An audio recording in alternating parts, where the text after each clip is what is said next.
afternoon, ladies and gentlemen. Yankee Stadium in New York City. Game 1 of the ALCS was over almost before it started.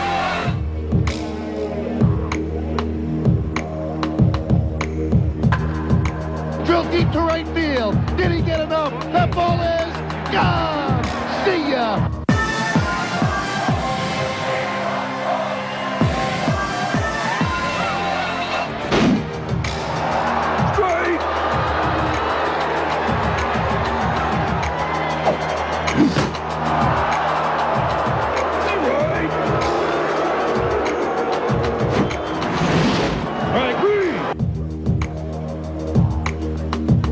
After a nearly perfect regular season, the Yankees are perfect to this point in the playoffs. Game 2 from Yankee Stadium, next. This is the Sun America NBC pregame show. The 1998 American League Championship Series. Today, it's Game 2, the Cleveland Indians versus the New York Yankees. October afternoon baseball at Yankee Stadium. 57 degrees in the Bronx as Game 2 approaches. A pair of veteran right-handers will go. David Cone, 20-7 for the year for New York. Only so-so in a couple of outings against Cleveland. Charles Nagy, 15-10 for the Tribe, but he did his best work in September. He also pitched well in 2 outings this year against the Yanks, and he's coming off a very fine performance at Fenway Park in a Game 3 Division Series win over the Red Sox. Hi, everybody. Bob Costas. Welcome back to Yankee Stadium. I'm joined, of course, by Hall of Famer Joe Morgan. A lot of people, Joe, fans, but even some baseball people are saying these Yankees look nearly invincible, but it's a manager's job to worry. Well, you're right, Bob, and the Yankee pitchers have been so dominant that they probably make the entire team feel invincible. But Joe Torre realizes that they've only won 1 game in this series, and if Cleveland wins this ball game today, they will be going back to Cleveland with the momentum on their side. And they have proven that they can beat the Yankees in Cleveland as they did last year. But you know what? This Yankee team is so good, they probably shouldn't bother themselves with such small details. Well, if Cleveland somehow manages to win today, then whatever's gone on during the regular season or the playoffs to this point won't matter much. The Indians will go back to Cleveland feeling good about themselves. How do they feel about themselves right now? Keith Olbermann is the man who knows. Bob, manager Mike Hargrove of the Indians is still being politically correct enough to say if there is a Game 5, but other members of this team are a little bit looser. For much of the early afternoon, catcher Sandy Alomar was traipsing through the clubhouse wearing a skeleton mask, screaming at the top of his lungs in a high-pitched falsetto and threatening all comers with a bat. That's how loose the Indians are, and none of them were reported to be too scared to take the field this afternoon. Let's see how the Yankees are doing. Jim Gray is in the Yankee dugout. Jim? Well, thank you, Keith. If they're not scared, they ought to be. The Yankees have won 11 straight. They've given up just 3 runs in 36 innings here in the postseason. They're very confident. They're very relaxed. We spoke to Joe Torre. Joe Torre went on to tell us, he says, there's not one negative thought in our entire clubhouse. We expect to win every game that we play here in the postseason. Torre said that his biggest problem right now is that his relief pitchers aren't getting a whole lot of work, and he said, if that's my biggest problem, I'm in pretty good shape because I'm going to ride the starters until they can't go anymore. Bob? Jim, Keith, thanks very much. David Cone and Charles Nagy getting ready. And we're set to for Game 2 from Yankee Stadium. We'll have the lineups and the first pitch when we come back. This is the Sun America NBC pregame show. Sun America, the retirement specialist.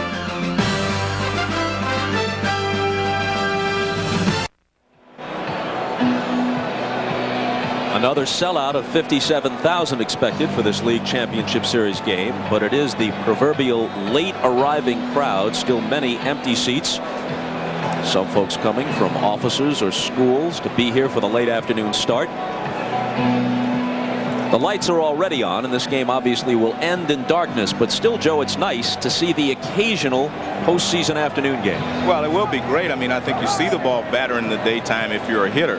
And the great thing today, Bob, there's not any sun out, so it won't be any shadows over the field to hinder the hitters as they pick the ball up from the pitcher. So this looks like a perfect day for a baseball game. Looks like a perfect day for hitters, man. Let's have some hitting. from both sides. As the Yankees take the field, we might point out that the Cleveland Indians have lost 8 consecutive openers of playoff series or World Series, but they've come back to win 5 of the 7 game 2s in that span, hoping to duplicate that today and even this series. And as a matter of fact, although the Indians have fallen behind, obviously, in their past 7 postseason series by losing game 1, they've come back to win 4 of those 7 series.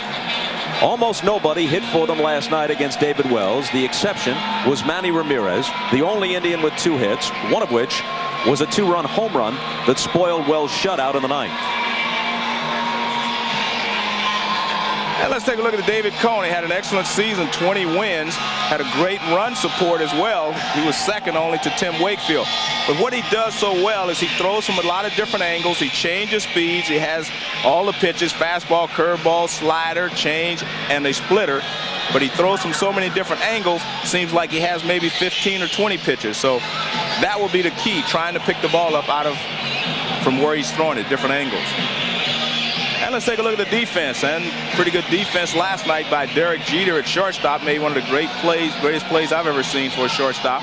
And you see he was 3rd in the American League in fielding percentage last year, but very fine shortstop, good center fielder. They have a pretty good defense. Not great, but good. Let's take another look at the play you mentioned. And this is about strength. You have to be very strong to make this play. I'm not sure that there are many shortstops playing today who can make that play. To be able to throw it that hard from that deeper position and that accurately, that's all about strength. Not about agility or anything else. That's strength right there. Joe Torre was considering 2 important factors in starting David Cone in game 2 of this series after he started game 3 of the division series against Texas. 1, he's thinking, although the forecast is pretty good as we understand it for this weekend in Cleveland, that it's more likely to be cold in Cleveland than here. So he gets Cone a day game start at Yankee Stadium. It's 57 degrees as we await the first pitch. But Cone has experienced a little bit of numbness in his hand in cold weather after the surgery following the problem with the aneurysm he had in his pitching shoulder a couple of years back. Also, Cone is more effective on 5 days rest than on 4 days rest. In fact, on 5 days rest, his ERA has been under 2 for the past 4 months. On 4 days rest, it's at nearly 4. He is pitching on 4 days rest here. But the reason why Torre is less concerned is that he threw only some 85 pitches in the rain-delayed Game 3 victory at Texas. So although he's on relatively short rest, it's after a short outing for him. And if he needs him in Game 6, then he will be pitching with the full 5 days rest if the series goes that far. So Torre has thought it through very carefully. Well, one thing that I'm concerned about, Bob, I was watching Joe Torre and Mel Stottlemyre. They were shaking their head. Something is wrong in the dugout. And it took David Cone a long time to warm up. Maybe he wasn't able to get as loose as quickly as they thought he should, or he usually does, because there was some concern there, and you can see how intent Mel Stottlemyre is on watching David Wells. I really think that, David Cone, maybe he just did not get loose in the pen. We'll watch him closely as Lofton steps in. Big series against Boston. 0 for 4 against Wells last night with a couple of strikeouts. Brocious in close. Lofton bluffs the bunt and takes a ball. Kenny Lofton's going to have to get on base and set the tone for the Indians. In the air to right center field, well hit. Bernie Williams going back to the track and has it. He hit that ball very well, just missed pulling it. If he pulls it, it's out of the ballpark. David Cone misses with the first sinker, and he comes back with a fastball, and Kenny Lofton hits it hard. He just does not pull it. The ball moved back over the plate just enough to keep him from pulling the ball. And Bernie Williams tracks it down in center field. So Lofton is the game's first out. And now here's Vizquel. Moved up toward the top of the order for game 2, and a called strike. The plate ump is Ted Hendry. John Shulock at first. Larry Young at second. Tim Welke at third. Jim McKean left field line. Jim Evans, who had the plate last night, is in right field this afternoon. 0-2.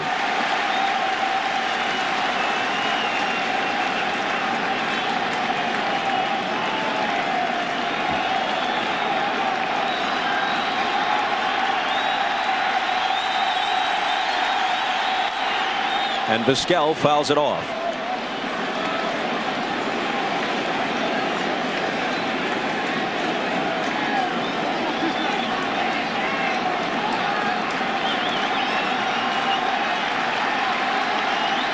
Again on 0-2. High and away.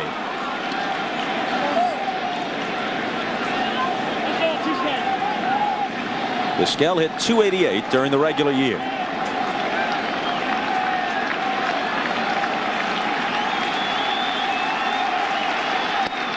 Two and two. There's a little different demeanor about Cone out there on the mound, Bob.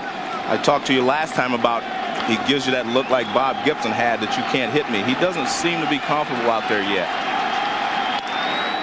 A little pop back of short. Coming in is Spencer from left field. He had him played shallow, and he makes the catch. And we talked about David Cone and how he gets hitters out. You see the pitches he has, a very effective Laredo slider. He throws that not only to right-handers, but he'll throw it a little bit to left-handers, and they have the same problem, picking it up. When your guy doesn't throw three-quarters all the time, that's where you're looking for the ball from, and when he drops down, you miss it for a split second. So that's an effective pitch against both left-handers and right-handers. And if he gets ahead on the count, the splitter is off on the pitch, with which he finishes you off. A ball to Justice. But he doesn't seem to be throwing as hard, Bob. That's 85-mile-an-hour fastball. And in order for the splitter to be effective, you have to throw it pretty hard. 2-0 to Justice.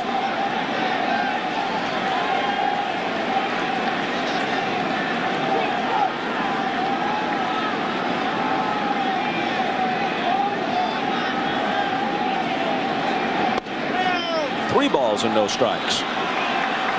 Ramirez is on deck. Lofton had a good pitch to hit. He just barely missed it.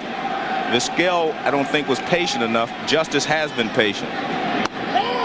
Called strike. Which means that he should get a good pitch to hit here, 3-1.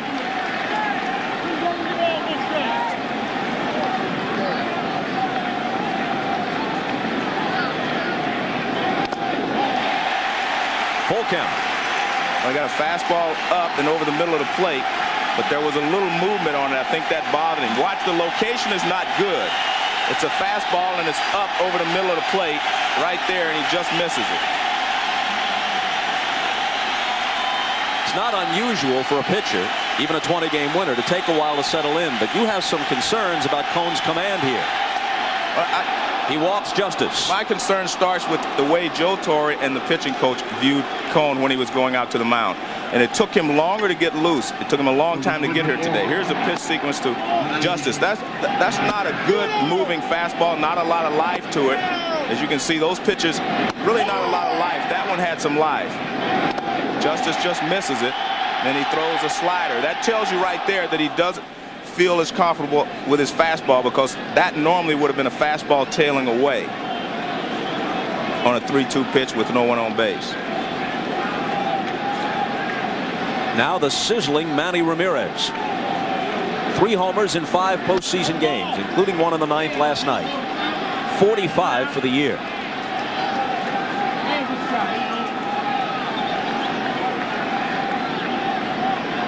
The Washington Heights product will still have the occasional brain cramp, as the players call it, in the field and on the bases. But at bat, he's very dangerous.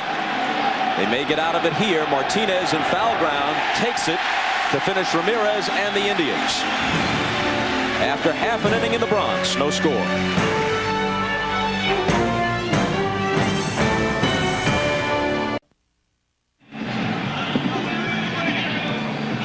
The Yankees have won 11 straight and 8 of 12 head-to-head against Cleveland this year. Joe Torre seeing little reason to shake things up very much, and the only change is at catcher. Posada caught Wells last night and contributed 2 hits, including a home run. Girardi is in at the bottom of the order catching Cone today. Bernie Williams snapping out of a long postseason slump last night with a couple of hits. There's Charles Nagy, and Nagy is capable of pitching a very fine ball game against these Yankees if he can keep the ball down. We'll be able to tell by how many ground balls he gets. He has a good sinker, slider, curveball. He has all the pitches, but he has to keep the ball down. Knobloch takes a strike. Nagy had 2 appearances this year against the Yankees, pitched well in both of them. One no decision, the other a victory. 15-10 is pretty good, but an ERA over 5 was among the highest among American League starters. Hit sharply to Vizquel. He one-hops it and throws him out. You hit it his way, you're pretty much done. And that's what you want if you're Charles Nagy. A lot of ground balls today as we take a look at the defense. Omar Vizquel and Kenny Lofton, 9 Gold Gloves between them. Vizquel has won 5, Lofton 4, and most people expect Vizquel to win his 6th consecutive Gold Glove this year. But that's what Nagy needs to see, a lot of ground balls. Some of them are going to find their way through the infield, but if you keep the ball down, you can stay away from big innings. And you saw Giles in left field with Justice DHing in game 2.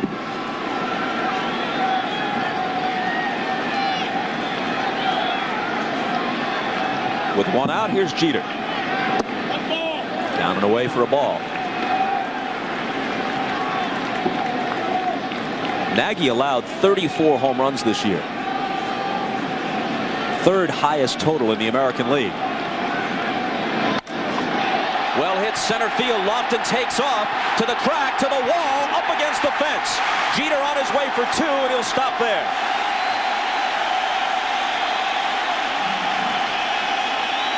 Two balls really whacked off Nagy at the outset. This is a fastball that's straight. The other one was a sinker that Knobloch hit hard to shortstop. This is a straight fastball. It doesn't sink, stays up, and you can see Jeter tattoos it straight away center field. Lofton on the run, but can't get there in time. And Jeter hustling all the way. He knew that the ball was over his head, at least he felt it was. And he hustles all the way, and he gets to second base easily for a double.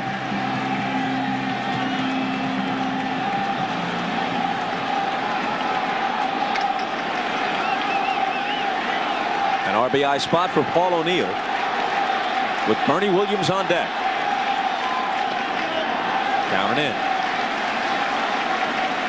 I felt it was important yesterday for Cleveland, to try to get ahead just to see if the Yankees could play from behind. That didn't happen. It's not important to get ahead today. Today they have to win this ball game. I mean, that's the way it's set up. You have to worry about winning. You have to do everything to win this game today. You have to play this like maybe it's game 7. The Yankees haven't trailed yet in the playoffs. 2-0.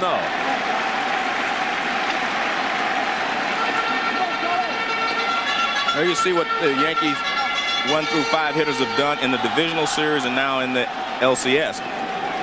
I think only the ones on the right are really pertinent now, simply because these are you're going to face the Cleveland Indians for the next at least 4 games, and you're going to face their pitching staff. The 2-0 to O'Neill. In the air to left, and Giles is there. That's the second out. Interesting pitch there. It was a 2-0 breaking ball, and it was inside, and O'Neill still attacked it. Normally he doesn't do something like that. He tries to get a pitch that he can really attack. This is the breaking ball, 2-0 breaking ball, down and in. And you can see he was a little late on it. Watch where this pitch is. He's actually a little late on that pitch. He wasn't trying to go the other way. He was just late on the breaking ball, and it got in on his hands.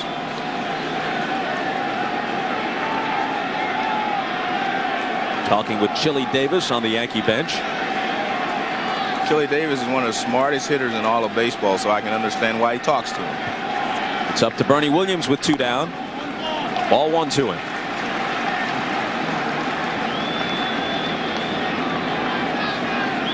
Davis missed 4.5 months of the season with an ankle injury. And then with the emergence of Shane Spencer, and with Joe Torre liking Tim Raines better in certain matchups in the postseason, he hasn't gotten much of a chance in the playoffs yet. There's a strike.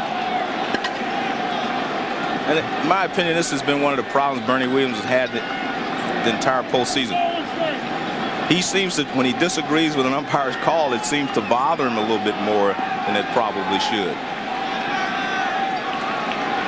He's such a good hitter, you can always spot him one.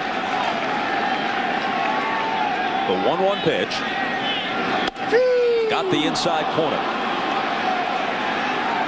Nagy, who has twice been a 17-game winner, did not have one of his better years this year, considering the ERA, despite the record of 15-10. But he was 3-1 in September and pitched 8 strong innings in his division series victory at Boston. Allowed only 1 run in the 8-inning stint.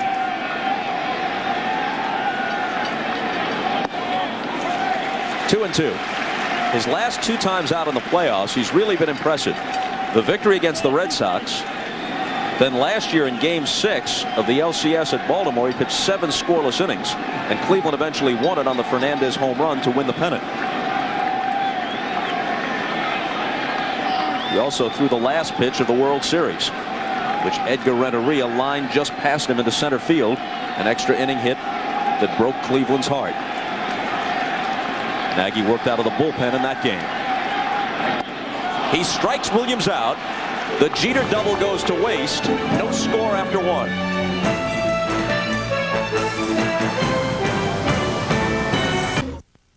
NBC's coverage of the American League Championship Series is brought to you by Mass Mutual, the blue chip company. We help you keep your promises. By Gatorade Thirst Quencher. You either have it in you or you don't. Life is a sport. Drink it up.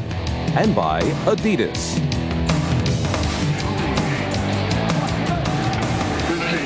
The Goodyear Blimp Stars and Stripes out of Pompano Beach, Florida, is piloted today by Jim Maloney from Vienna, Virginia, providing the overhead shots. Where will the Yankees be playing come the turn of the century? Well, there was a development in that ongoing story today. A Bronx judge ruled that there can be a referendum on whether or not the city should pay for a new ballpark for the Yankees on Manhattan's west side. If polls are correct, and these things can change, most New Yorkers feel the Yankees should stay in the Bronx. So the referendum would go against the wishes of Mayor Giuliani and perhaps George Steinbrenner, if in fact the referendum comes to pass and if in fact public opinion holds.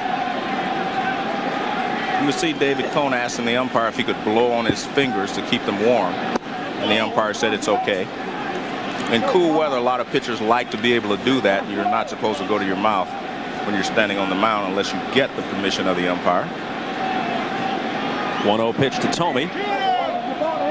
2-0 as we start the second.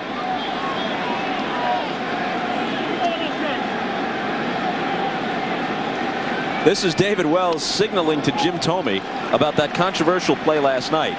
The ruling was that Tomey was hit by the pitch, but it appeared pretty clear that if it got him, it barely grazed the bottom of his hand while mostly hitting the knob of the bat and then rolling out toward the mound. 2-2. I will say this, that all of a sudden, I mean, I think the Indians are just missing pitches. They're getting some pretty good pitches to hit. That was a fastball up in the zone. Not a lot of movement on it. Every hitter that's been up there has really had a pretty good pitch to swing at, but he's been able to make enough good pitches to get them out.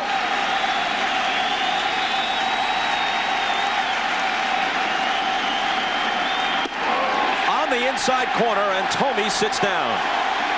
That's one of those good enough pitches to get them out, right on the inside corner. Remember, he throws the ball a little bit from the sidearm or 3/4, and the ball tails back. This ball may have been inside when it started to Tomey and then moved back over the inside corner. From that view, it doesn't look like it moved as much back over the inside corner as I thought. Tomey didn't think so. Cohn's first strikeout. He still averages a strikeout per inning pitched. Only Roger Clemens and Pedro Martinez had a better ratio in the American League. Travis Fryman, just 2 for 17 in this, his first postseason after an all-star career in Detroit, where the Tigers were generally and also ran while he was there. A ball and a strike as we check with Jim Gray. Thanks, Bob. Well, in between innings, Chili Davis came out of the clubhouse where he's been listening to you and Joe, and he said, tell Joe, nothing wrong with David Cohen. He's just having a little bit of trouble getting loosened up, and the reason he's having so much trouble is just like there's a long fly ball hit out into center field by, it's going to be caught by Bernie Williams. Fryman's out, but he went on to say that he's just old. Ask Joe Morgan what it was like when he was 40 years old trying to get loose. It's not easy. Bob? Is he right? Well, wait a minute. I said Chili was a smart hitter. I didn't say he was all that smart otherwise. No, but I agree. That was my concern, that he was having trouble getting loose because it took him so long to come in. You know, normally it doesn't take as long to get loose, but he had to stay out there and make a few extra throws. So it's good news to know that he's okay. A strike to Brian Giles, who's had a bad ankle and then had a unique entry on the injury list earlier in the year. He missed some time because of spider bites. Now, how did you know something like that? I saw it on the web. Oh, okay. Oh, he's searching the web. Where else would you learn about spider bites? But it's true. Jammed him. He pops it back. Girardi with a nice catch right against the railing. Wants to give it to the little boy and does. Kid brought his glove. Didn't make the catch, but winds up with the baseball.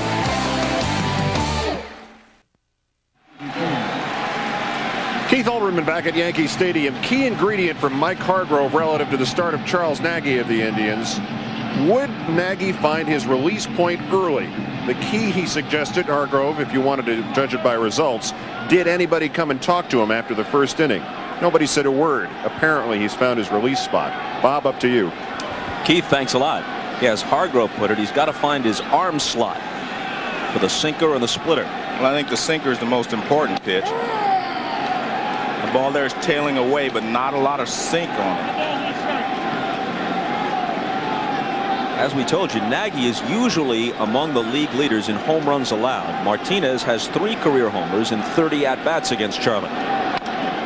Bouncing ball, Thome, it's a fair ball, Nagy covers, and there's the first out in the bottom of the second. To this point, he's had now 2 ground balls, a strikeout, and a fly ball. He wants to have more ground balls than that. He wants to have 3 out of 4 be ground balls, even if they're base hits. That ball directly over the bag. Thome comes toward Nagy and feeds it properly. They practice that a lot in spring training. Well, here's why your buddy Chili Davis is sitting again today. For his career, Raines is 14 for 33. That's 424 with a couple of homers off Nagy. So Torre's got to go with him again. Strike one. Well, he kind of fits well with Nagy in that Nagy throws the sinker. He moves, keeps the ball away. The ball moves away. Raines likes the ball out over the plate, and he's a good low ball hitter. Some pitchers match up very well with hitters and vice versa.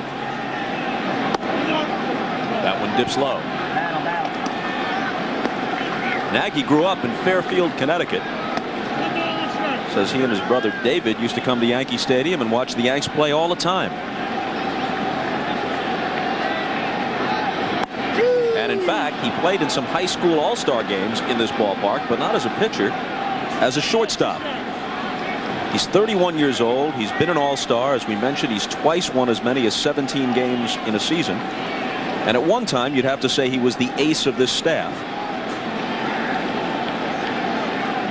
Now they really have no true #1 guy. 2-2 as we go to Jim Gray. Thanks, Bob. On the helmet today of Tim Raines is the name Trey, T-R-A. It's a young man named Trey Lemon, a neighbor of Tim Raines and good friend, a 7-year-old young man who passed away with brain cancer, and Timmy's wearing his name today. He's being buried in Florida. Bob? Thanks, Jim. And Raines is a strikeout victim, the second K put in the book by Nagy. Raines will not leave home plate. Well, with 2 strikes, you know, normally you have to go at anything close. This looks like a pretty good pitch. Take a look. Raines thought it may have been low, but home plate umpire Ted Hendry said it's a strike. You can see that it does get the plate.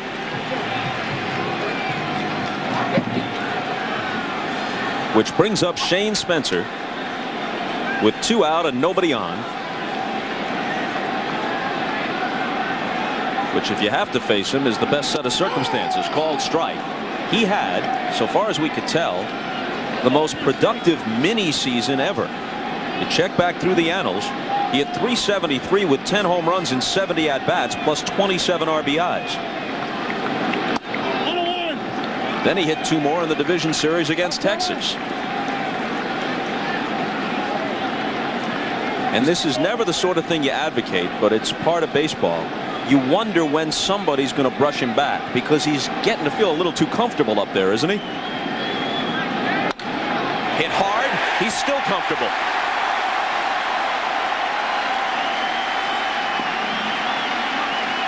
He's gone from a cult figure to legend in the making. Well, you talked about brushing people back. It tells that you've been around the game a long time. They don't do that much anymore. I don't mean hit him. No, I agree. Well, 90% of the time when you go inside, you're not trying to hit someone. You're just trying to keep them from leaning over the outside part of the plate. But that's rarely done anymore. It's not something that you see on a daily basis. And especially with young players, they used to do it all the time just to find out. But again, you don't do much of that, I would say, in the postseason. It's weird, but they tend to stay away from that. Brocious takes a strike. In fact, last night when we were talking about Jared Wright and the problems that the Yankees have had with him and thinking that maybe he threw at a couple of their hitters, nothing's going to happen in the playoffs. If they feel that way, they would only try to, retaliate maybe in the regular season, but you would not do it in the playoffs. Every pitch is too important here. We asked Hargrove, do you think it's just coincidence, or is there a reason why your team has lost 8 straight playoff or World Series openers? He says, well, part of it is coincidence, but part of it is we really don't have a true ace. We have a lot of good pitchers, a lot of number 2 and 3 and 4 guys, but no true ace to open a series for us. And as we mentioned last night, over the past few years, they've pursued the likes of Clemens and Randy Johnson and John Smoltz and David Wells and have never been able to land any of them. They hope that somebody like Wright or Cologne out of their own system will become a true ace fairly soon. Yeah, but it takes a long time to be an ace of the caliber of the people you mentioned. And it's going to take Wright or Cologne at least 3 years before they're comfortable in that position. I really believe that if the Indians are going to get a number 1, it's going to have to be through free agency. They're going to have to get someone. Plus, you need someone that Jared Wright and Bartolo Colon can emulate and learn how to be a number 1 from. You have to gain experience to be a number 1 starter in this league. The 1-2 pitch to Brocious. 2-2. Well, Kevin Brown's going to be out there. Right. Randy Johnson's going to be out there. And the Indians are a franchise that has money. Well, I think they should, if they're thinking of winning a championship, they probably should pursue a couple of those guys or try to talk. They tried to get Randy Johnson, I'm told, before the trading deadline, and it didn't work out. Called strike 3. So 2 strikeouts in this inning and 3 in the game so far for Nagy. Matching zeros through 2 with David Cone.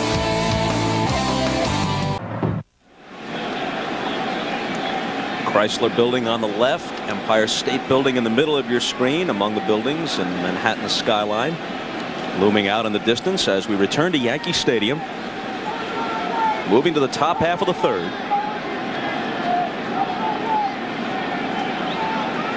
Bob, so far David Cone has gotten first strikes on 2 of the 7 hitters. Now 3 of 8.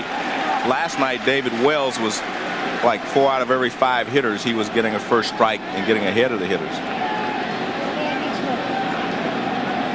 Cone has walked 1, and as Joe has noted, although he seems to be having some trouble getting comfortable, he hasn't allowed a hit yet. Right. He's throwing the ball okay. He's not throwing as well as David Cone did in his last outing, or the David Cone that I'm normally used to. He usually has a little more pop on his fastball, a little more movement.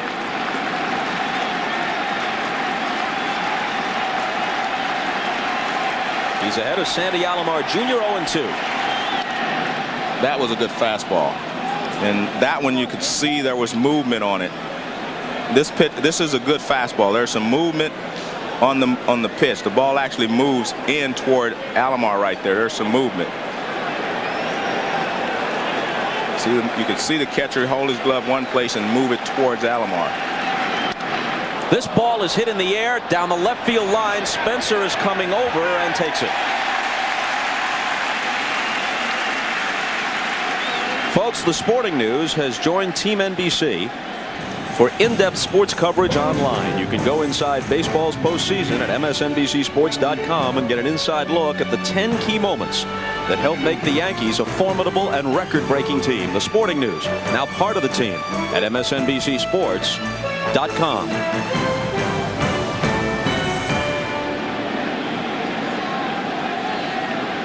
Joey Cora, hitless to this point in the postseason, takes a strike. Brocious in on the grass at third.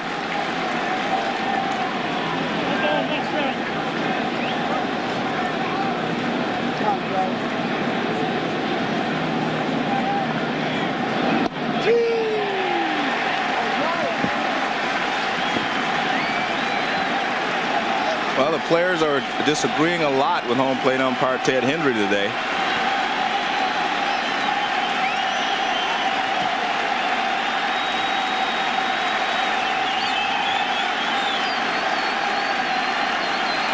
The 0-2.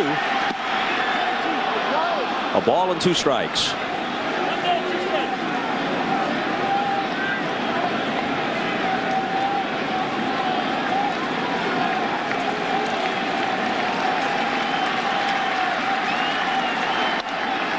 Hits softly into right. O'Neill comes on and makes the catch.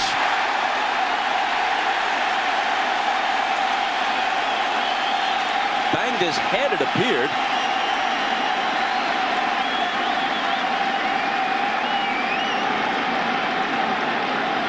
Knobloch out to check on him.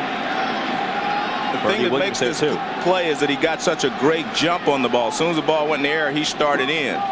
Well, you can see the back of his head hits the ground awfully hard. And watch, he'll dive, he'll make the catch, he'll roll over his wrist a little bit, but watch the back of his head.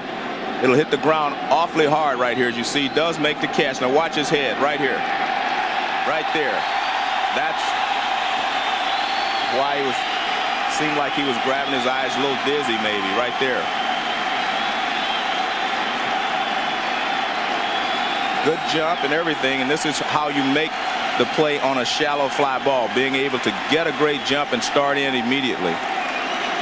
But sometimes you pay the price.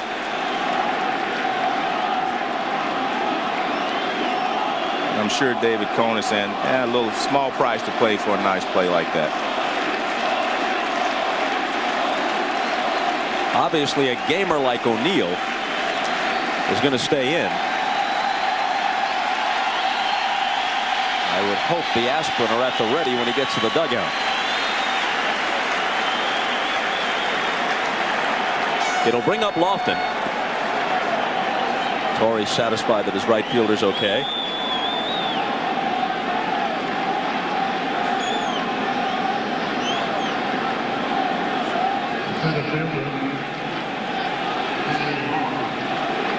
During the regular season, Lofton was 4 for 6 with a couple of home runs against Cone, and he rocked one to deep center field as the game's leadoff man, taken a step or so in front of the wall by Bernie Williams.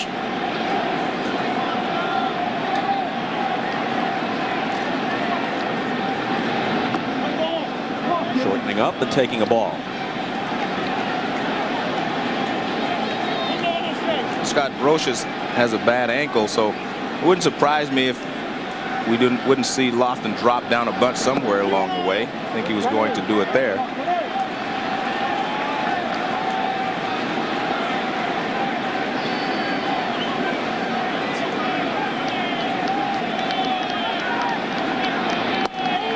Called strike 2-1. There you see what he did during the regular season. 3 home runs to go along with that .367 batting average. 0 for 4 yesterday. 3 balls and a strike.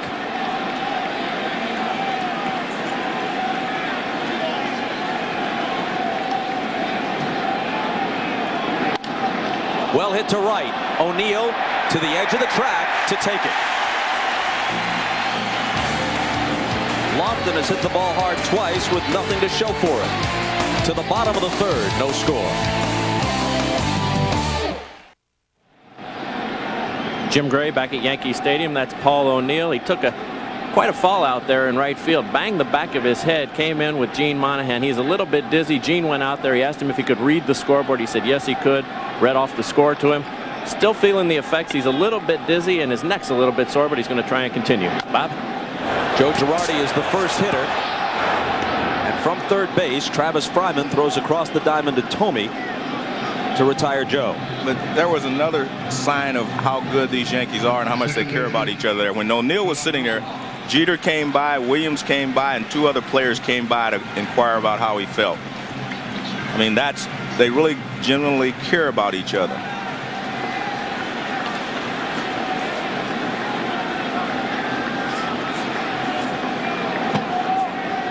O'Neill putting the shin guard on to prepare for his at-bat. He'd bat in this inning if the Yankees can put a man aboard. Ball 1 to Knobloch.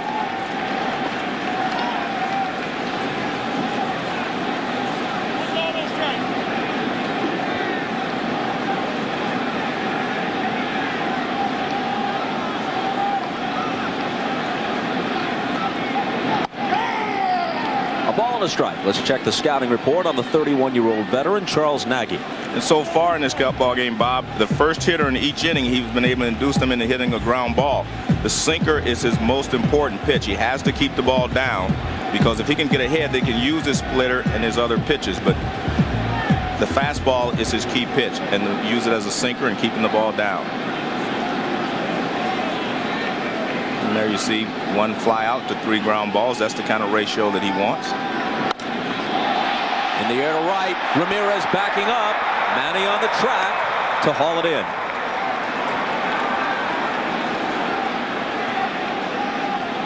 Game 3 of this series, after an off day tomorrow, will be Friday night from Jacobs Field in Cleveland, 8 o'clock Eastern Time. Bartolo Colon for Cleveland. Andy Pettit will go for the Yanks.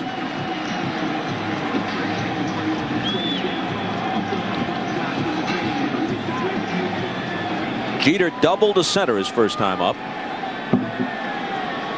One of 2 Yankee hits off Nagy. The Indians are hitless through 3 against Cone. Ball 1. Bob, I've noticed a couple of fly balls. One seemed to be helped, one seemed to be knocked down. And I was talking to Chris Chambliss. See this bat? It's on the top of the center field flag. The knob tells you the way that the wind is blowing. And when it's not moving very much at all, or it's just hanging there like that, that tells you that it's not having much effect on the ball. Because if you look at the flags, they're blowing in different directions out there, but that's the way you decipher which way the wind is actually blowing. The knob of the bat will tell you. A little bit towards right center.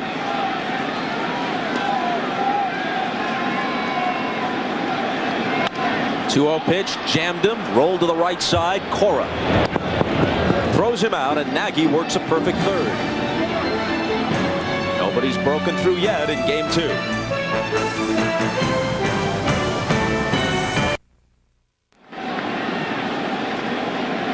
Vizquel, Justice, and Ramirez in the Cleveland 4th.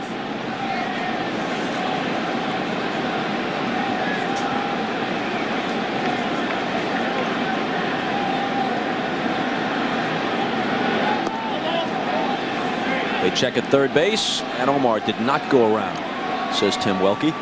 Ball 1.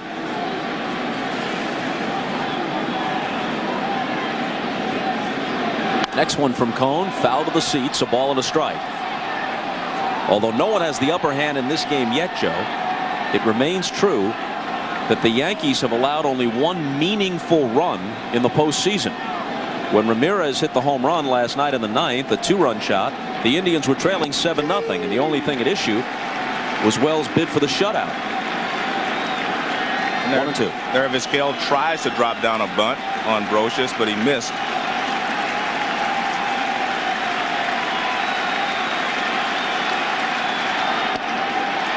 Just missed. 2-2.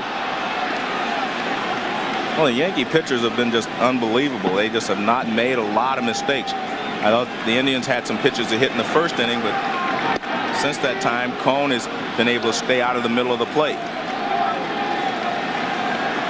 Has he found a groove? I don't think so. I mean, remember now, he's used to getting 5 days rest. 3-2 pitch, got him. Second strikeout for Cone. And this looks like a splitter, but let's start with the first pitch, breaking ball down. Good fastball moving away. Another one moving away, tried to bunt. There's a slider outside. Fastball away. And there's a splitter on the inside corner for strike 3.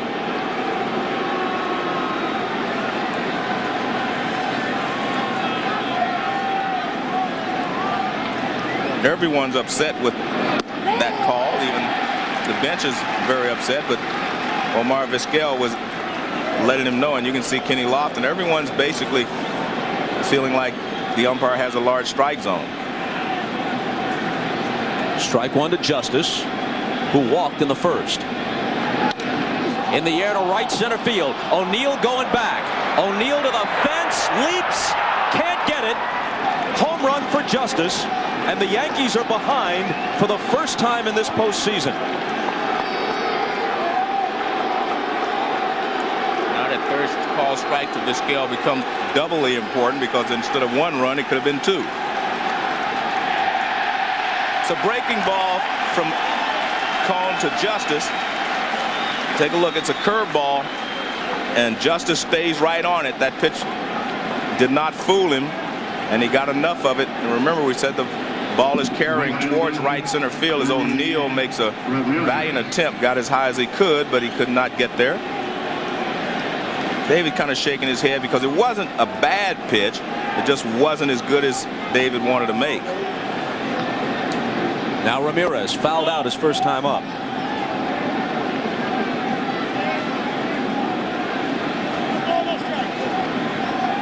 So Justice, who had a big series against the Red Sox, contributes here in game 2. You can see he's wearing Darryl Strawberry's number on his hat. But he's not a Yankee, so his is not embroidered like the rest of the Yankees. Did a good job, though. It almost seems like it isn't a baseball postseason in the 90s without David Justice. Either with the Braves or with the Indians, he's a perennial. 2-1.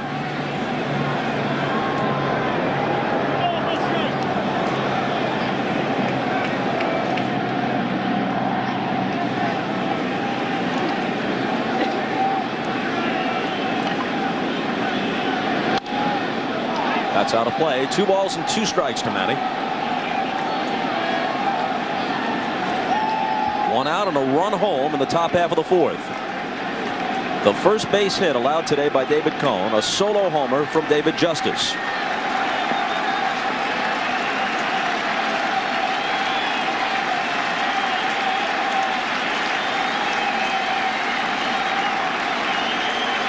Here's the 2-2. Full count to Ramirez.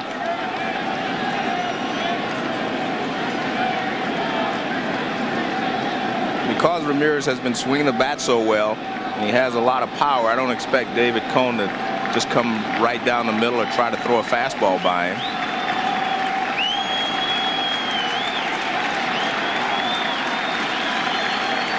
Another dangerous hitter, Tommy on deck. The payoff. Walked him. And there's that Laredo slider that he throws to right-handers. You see, he's kind of disgusted with himself. He thought he should make a better pitch than that. It's not necessarily for him to throw a strike, but he wants at least to start in the strike zone and give Ramirez a chance to chase it out of the strike zone, but that never started in the strike zone. Justice with Cora on one side of him, Witten on the other, and Kenny Lofton in the foreground. Tommy struck out in the second. 30 homers for the season. A season that saw him miss more than a month with a broken hand. Grounded foul.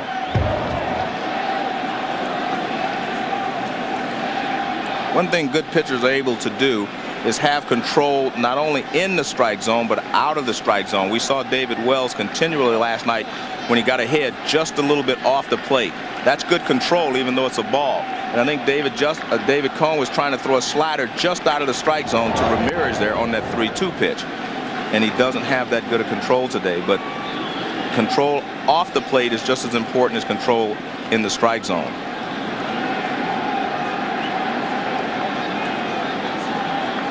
The 0-1. Quickly ahead of Tommy, 0-2. And Tommy is questioning that pitch again. That He called that pitch a strike in his first at bat. And it's a breaking ball that Tomey thinks starts over the plate and then breaks off the plate inside. And there is a lot of break on that ball. No question, Ted Hendry has had the generous strike zone so far today. But I think he's been fair in that he's calling it both sides. I mean, you know, calling it that pitch for Nagy as well as for Cone. You can tell because he's getting arguments from both sides. A ball and 2 strikes. But I must admit, I'm not one that agrees that, okay, if he's calling it for both sides, that makes it okay. You know, I'm one that believes a strike is a strike and a ball is a ball. And if you only call strike, strike, call them that way for both sides. 2-2. Well, you hear umpires saying now, and many people in baseball taking it as a given, I have my strike zone. My strike zone has always been this. The other guy's strike zone has always been that. But I take exception to that because it's not their strike zone. There is a rule governing the strike zone. There gives you specific parameters that say this is a strike and that's not a strike. So it's not their strike zone. It's baseball's strike zone. And the rules state what a strike zone is, and that's what they should stick to, not their own interpretation of the strike zone. Can you imagine a basketball ref saying, according to me, goaltending is this? Right. The other guy thinks it's that, but I like to consider it this. And that's a very good point to make. That called strike 3. Well, Tomey should have learned the first time. Cone did. He went back to the same spot to get him looking again. Well, he has questioned these pitches inside each time. This is a cut fastball inside. And Ted Hendry says it's strike 3. And again, Tomey thinks the ball's inside. And I mean, even if the overhead camera is not exactly right, that's a pretty big gap between where the plate was and where that ball passed. And there's Travis Fryman questioning the outside corner. But you can't let that distract you because, I mean, you're the one that's in a do-or-die situation. So if you're the Indians, you have to put that aside. The 0-1 pitch, line to left. It falls in front of Spencer. On his way to second is Ramirez. He'll stop there. A 2-out single for Fryman, who's trying to get on track in the playoffs. He's now 3 for 19. This pitch is up, and Fryman rips it to left field for a base hit. Fastball or maybe a sinker right there, and Fryman just kind of uses his hands and whips it into left field for a base hit.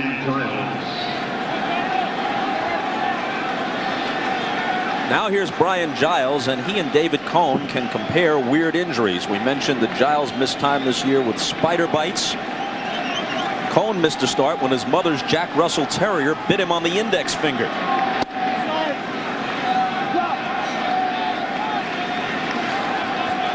So not only do you surf the web, you watch the Animal Channel. Discovery, yeah. You know, you don't come across quick enough with the milk bone. Take a nip out of your pitching hand. The 1-0 on the corner. Well, the left-handed hitters should realize that Hendry is working off the inside part of the plate, and that's the pitch that he's calling the most.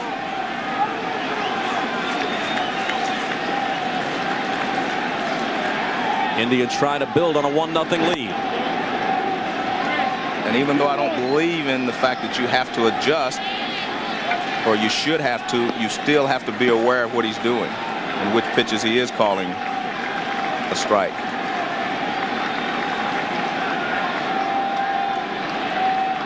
Here's the 2-1. He lays off 3 balls and a strike. Giles hit .269 for the regular year with 16 homers, playing almost exclusively against right-handed pitching.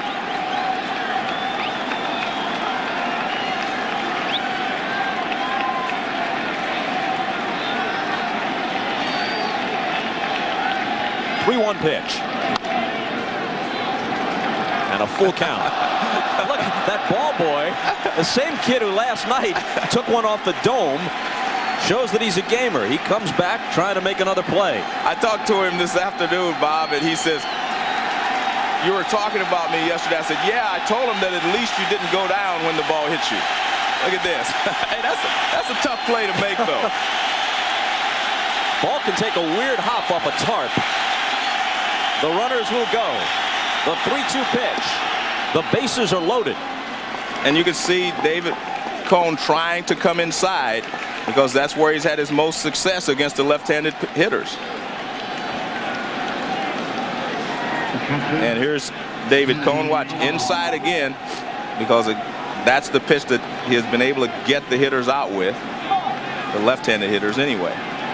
This ball is way off the plate inside for ball 4. Cone has now walked 3 and struck out 3. And he faces Alomar with the bases loaded. Sandy fly to left and his only trip so far. Ball 1. Well, I asked you a moment ago if you felt Cone had found a groove. A couple of pitches later, Justice took him deep. Now the bases are loaded as the Indians threaten for more. Out of play. Well, you still have to hit him. He is one thing that he does. He knows how to pitch out of trouble. He knows that in this situation with 2 outs, he has to make only one good pitch to get out of this inning. He gave in to Sandy Alomar Jr. there. He gave him a fastball. He fouled it back. Now he says, well, I gave him his pitch. If I can make a good pitch here, I can get out of this inning. The 1-1. He cuts and misses. The Indians are one big hit away from putting some serious pressure on the Yankees for the first time in this postseason. An extra base hit here. They get some breathing room and have a chance to win game 2 and get out of here with a split.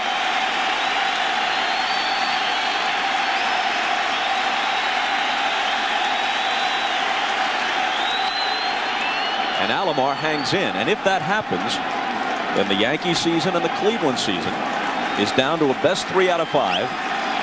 And the whole portfolio from April to October doesn't matter. The 114 in the regular season, blowing away Texas in the divisional, doesn't matter. Ramirez is at 3rd. Fryman is at 2nd. And Giles is at 1st. 2 out. A run home. 1-0 Cleveland. And the 1-2 pitch. A bouncing ball. Martinez juggles it. Can he recover? Cone gets there in time. And the Indians strand 3. To the bottom of the 4th. 1-0 Tribe. NBC's coverage of the American League Championship Series is brought to you by MasterCard, the official card of Major League Baseball and fan of the great American pastime. By Frost Brewed Coors Light, who reminds you the 3 most important words are, "Hey, beer man." And by American Airlines, something special in the air.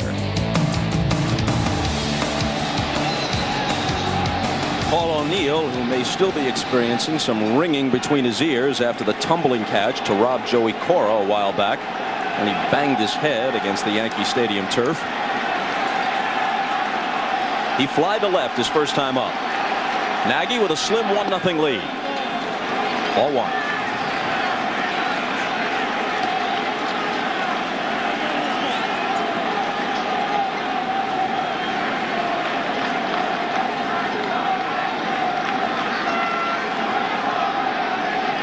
Shakes off the sign from Alomar. Now he has the one he wants and pours it through there for strike 1.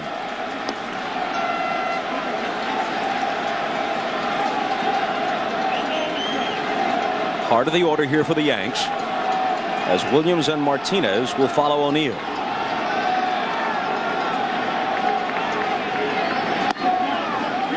Two and 1.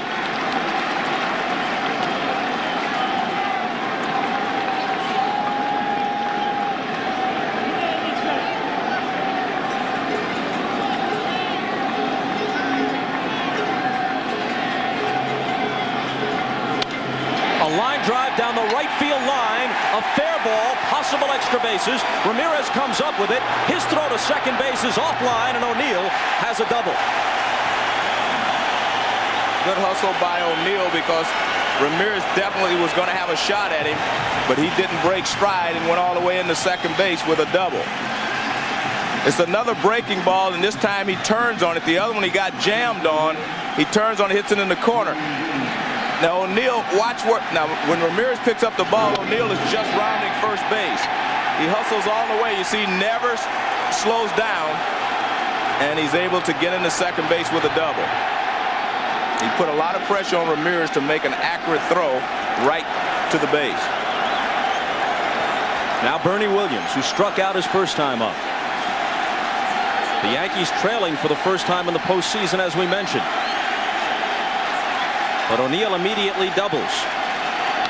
And Williams bounces one to Thome. Time to recover. Nagy records the putout, 3-1, as O'Neill moves on to third with one out. And a good job by Bernie Williams to pull the ball to the right side and advance Paul O'Neill to third base. But this is what the Yankees do so well. They play fundamental baseball great. And that's a nice play by Thome. He was just going to smother the ball, which he did. Nagy gets over there.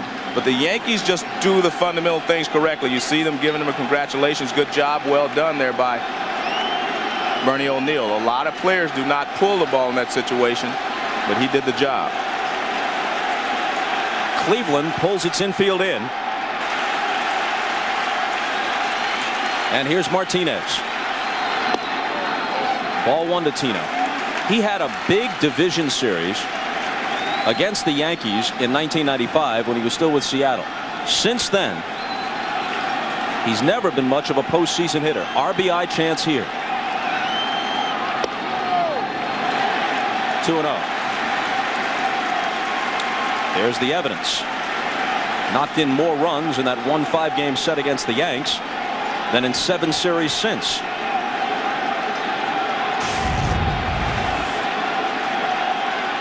Ahead on the count, 2-0. Hitter's pitch. He couldn't do anything with it. He definitely had a pitch to hit. The pitch was up in the strike zone, which gives you a better chance of hitting the ball in the air and making sure you get Paul O'Neill home from third. It's a hanging breaking ball. The rotation is there, but the ball doesn't break sharply, and Martinez just misses it, fouls it at the plate. Willie Randolph, the coach at third, with O'Neill.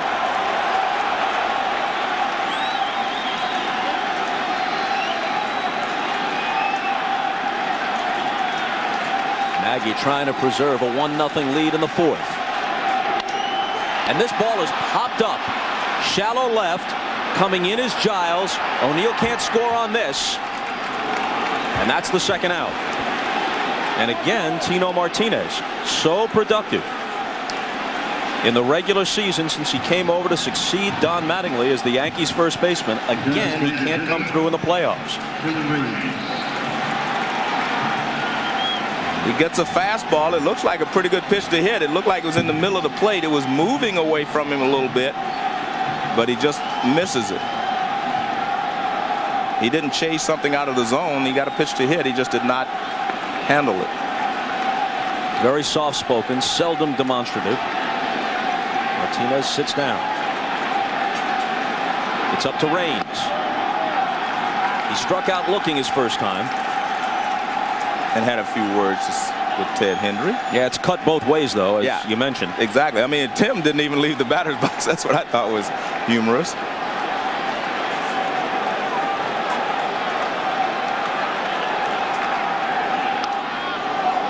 A ball and a strike.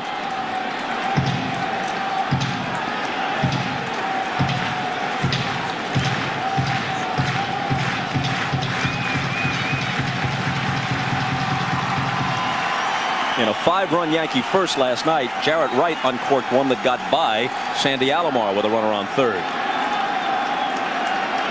Alomar has to be alert to block anything here. 1-2. Well, so far, the breaking ball that Nagy is throwing seems to be fooling them by the speed of it, not so much the break of it. But that's the beauty of a curveball. It can get you with the break or the speed. And I think it's the speed that's fooling them. This ball is not breaking nearly as much as it normally does. And see, Tim is there, but he's out in front of it a little bit. So it's the speed that is getting them, not the break.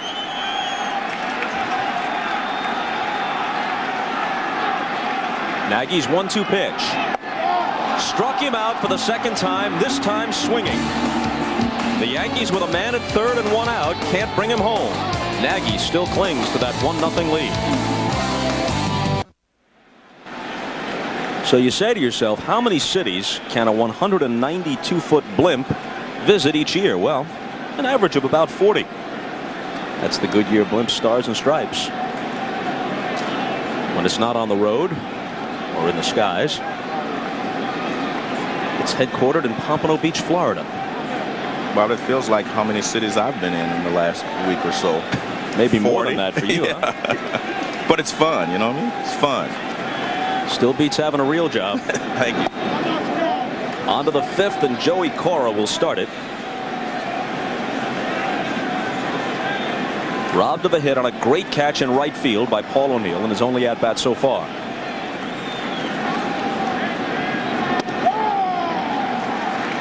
One and one to the former Mariner, and again the strike zone generous, to put it mildly. There's one way you can tell, and it's not, I mean, if all the hitters really are complaining, that really kind of, you know, tells you that they're not happy with the strike zone.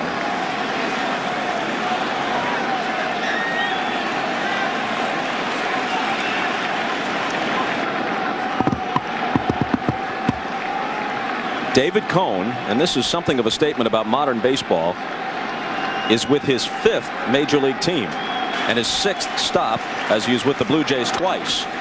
A pop-up to the right side. Knobloch's going to take care of it. And that's the first out.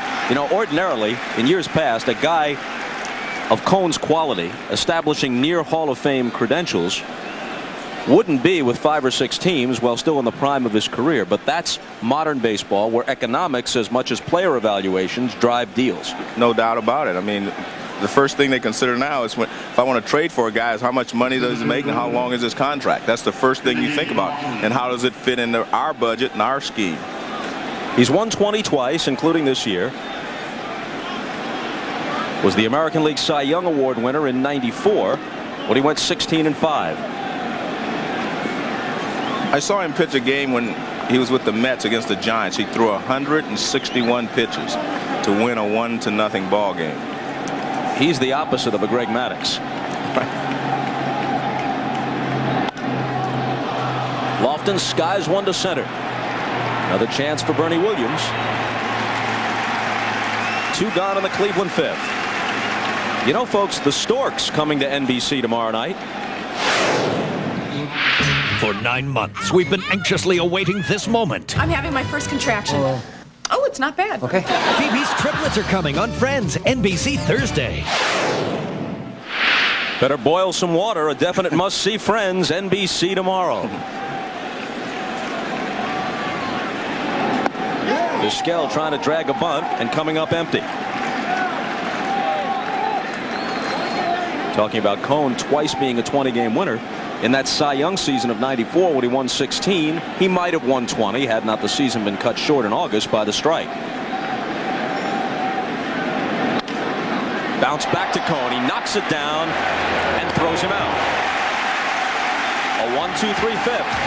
Halfway through game 2. Cleveland 1, New York 0.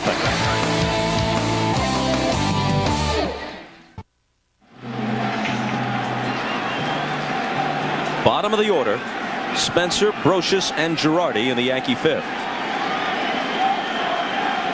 Shane grounded a single to left his first time up. When you have a young player that's hot and swinging the bat well, you try a lot of different things to him. In, out, up, and down. Squibbed foul. And you throw him a lot of breaking balls and changeups. The only pitch that I've seen really effective against Spencer has been the changeup. We saw that yesterday with OJ. He had the changeup working, and that really bothered Spencer. But in and out, up and down doesn't seem to bother him as much as the speed of the pitch. And now it's Spencer, who as a humble rookie doesn't question much, but even he has to glance back at Ted Hendry as strike 2 is called.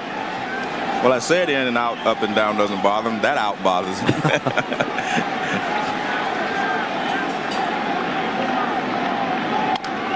Bouncing ball, foul.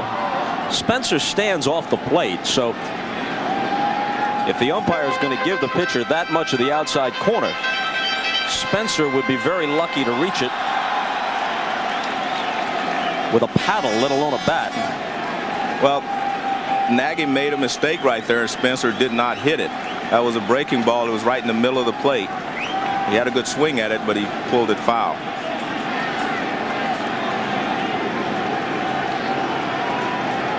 Another 0-2 pitch. Line toward the gap in right center field, but Ramirez hasn't played well and takes it. You know, a lot of people are not aware that there is a rule in the book governing the strike zone. This is not the umpire strike zone. It says the strike zone is the area over home plate, the upper limit, which is a horizontal line at the midpoint between the top of the shoulders and the top of the uniform pants. And the lower level is a line at the hollow beneath the kneecap. The strike zone shall be determined from the batter's stance as the batter is preparing to swing at a pitched ball. And that's the rule that's in the rule book.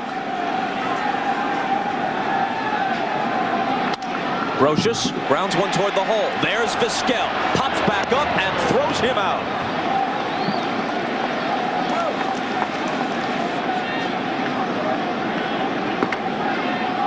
All right, here's what's in the rule book. This is a picture that is in the rule book that tells you where the strike zone is. Right below the knees and right at the top of the shoulders. So that is the strike zone. Each umpire doesn't have to determine his own strike zone or a unique strike zone. This is what is in the rule book, a picture that's in the rule book. So there are rules that tells you what the strike zone is. Joe Girardi pops one wide of first. Tomey doesn't have a play. And that's why I've said that, you know, I have a problem when a guy says my strike zone has always been like this. Well, it's really not your strike zone. I mean, the strike zone should be governed by the rules which are put there and not by, you know, each individual. I mean, it's like each hitter can't have his own strike zone. It works both ways. A little pop. Cora.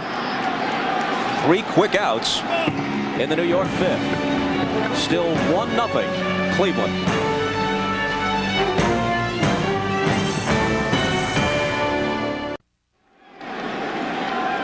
Joe, we mentioned that a Bronx judge ruled today that there can be a referendum on whether or not to build a new stadium on Manhattan's west side for the Yankees.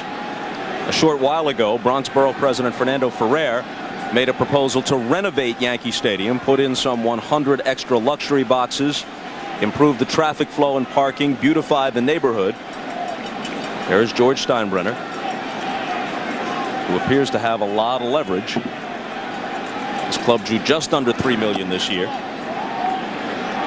Governor Pataki has said the Yankees belong in the Bronx. The lease is up in 2003. Mayor Giuliani is known to favor a ballpark on Manhattan's west side. A little roller off Justice's bat. Brocious with a tough play. Throws on the run and pulls Martinez off the bag. Justice is on to start the 6th. Well, Justice hits this ball off the end of the bat. See how deep Brocious is playing. He rounds the ball properly. But see, he's running away. He didn't really turn his shoulders, and the ball went high in the air. But he didn't have time to think about all this, I guess. But this is a tough play. You try to round it so that you can get your body towards first base. He doesn't get a chance to do that, and a lot of it may have to do with his fact that he has a bad ankle. And his throw is high, and it pulls Martinez off the bag. That should be scored as a base hit. And it is. So Justice, whose homer represents the game's only run, is aboard to start the 6th.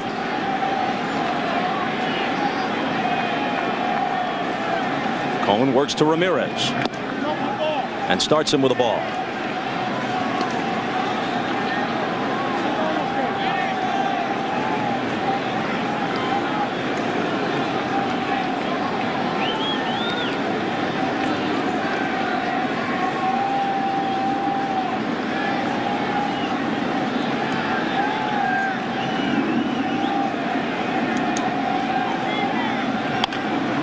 Pitch rolled toward the middle. To his left is Jeter. Shovels it to Knobloch. On to first.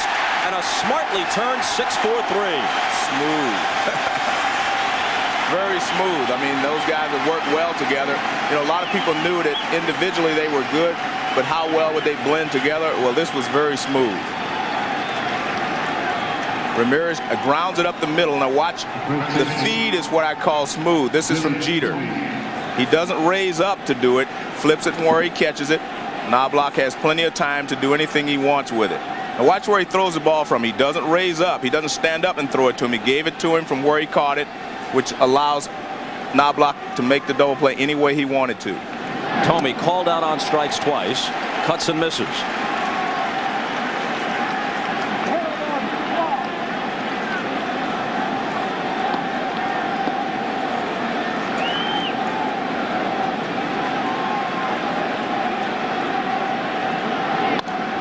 Out of play, 0-2. Thome has just 2 hits in 20 postseason at-bats this year, but they were both for the distance, home runs against the Red Sox. Well, it's interesting that David Cone is just throwing inside because he's had that success against Thome, and I don't think Thome wants to take another pitch inside. He's been called out twice on that pitch inside. So if you're David Cone, what do you do? Well, it looks like they're going away. Well, that was a waste pitch, 1-2. Trouble with throwing pitches inside to a left-handed hitter like Thome, if you miss by 6 inches and get it over the inside corner, he can make you pay for it. 1-2 pitch. Called strike 3, and Thome has the hat trick, the kind he didn't want. Yanks come up in the 6th, still trailing by 1.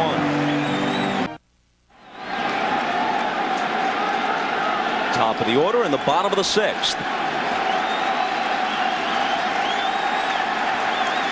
Nagy hooked up in a good one with David Cone. Cleveland with the 1-0 edge. Knobloch takes a strike. Just to finish the thought about all the political maneuvering surrounding the Yankees' future, the proposed renovation of Yankee Stadium by Bronx Borough President Fernando Ferrer supposedly would cost between $500 and $600 million, considerably less than the projected cost of a new ballpark on Manhattan's west side. Mayor Giuliani quickly dismissed that idea as poorly thought out. There's the mayor, who is an unapologetic Yankee fan. He doesn't try to pose as one who splits his loyalties between the Yankees and the Mets. He roots for the Bronx Bombers.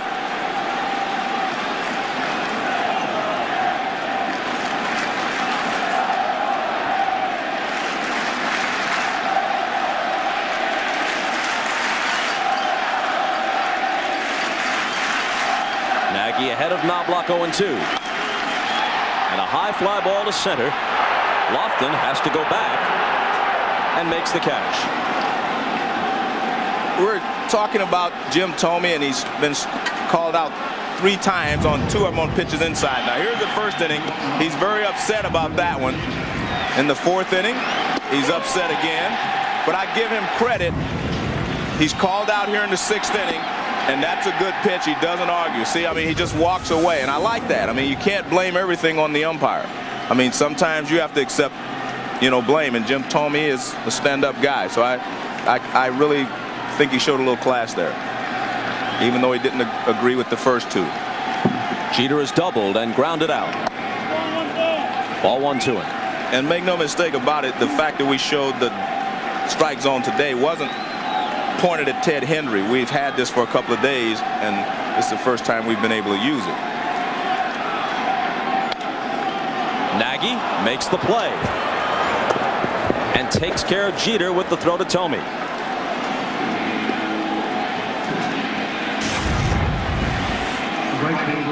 Game 1 of the NLCS is tonight at Turner Field. It's on Fox. Ashby for San Diego, Smoltz for the Braves. Day off for us tomorrow. We're at the Jake in Cleveland for Game 3, 8 Eastern Time, Friday. Cologne's scheduled against Pettit. And Bob, just as I was saying that the umpires can't interpret the strike zone any way they want, the hitters can't either. There's a definitive strike zone that both the hitters have to adhere to and the umpires. So if otherwise we get 600 different strike zones from the players and 100 from the umpires. O'Neill always consistent and almost always clutch. Doubled his last time up. Well, you used to hear people say that a guy like Lee Wire, the late Lee Wire, who was a good umpire, had a more generous strike zone because he himself was a big man at 6'6". Some guys had a different strike zone because of the way they crouched using the inside or outside protector. That's in the past. The 1-1 pitch.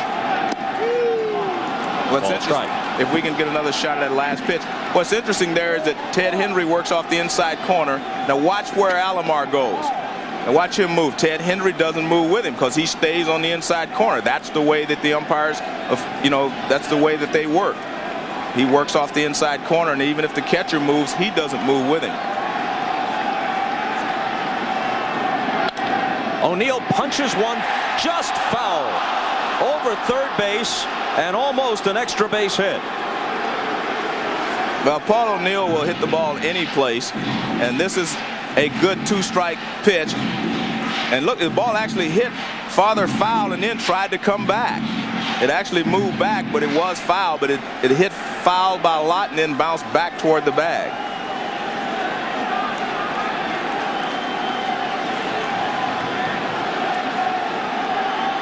And another 1-2 pitch. Up and in.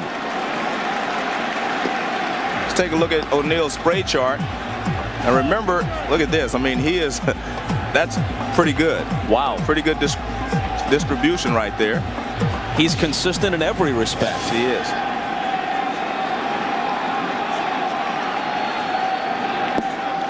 Full count to him now. With 2 out and nobody on in the 6th. The Yankees trail it 1-0. And I think if you're Charles Nagy, you have to be careful of this part of the batting order and this late in the ballgame. Look, you want to pitch to O'Neill, but you do not want to walk him and have the next guy, Bernie Williams, hit a 2-run homer. So you have a 1-run lead. You have to take advantage of it and make him swing the bat. Which he does, rolling it slowly to the right side. Tomey comes up with it, and on the toss to Nagy, the Yankees go down in order again. 6 complete. 1-0 Cleveland.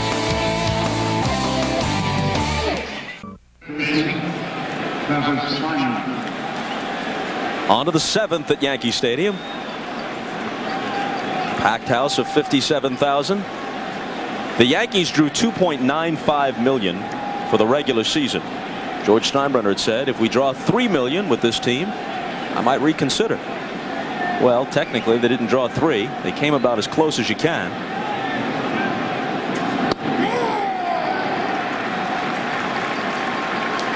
Strike 1 to Travis Fryman, who will be followed by Giles and Alomar.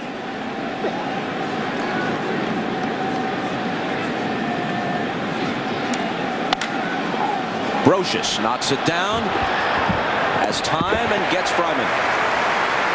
And we get a report from Keith Olbermann. Well, the experiment, Bob, with giving the coaches microphones has various results. Mark Wiley, the Indians pitching coach, is wearing one, and some of the players know it. So how's your family been, huh? How's your wife and kids? How are they really?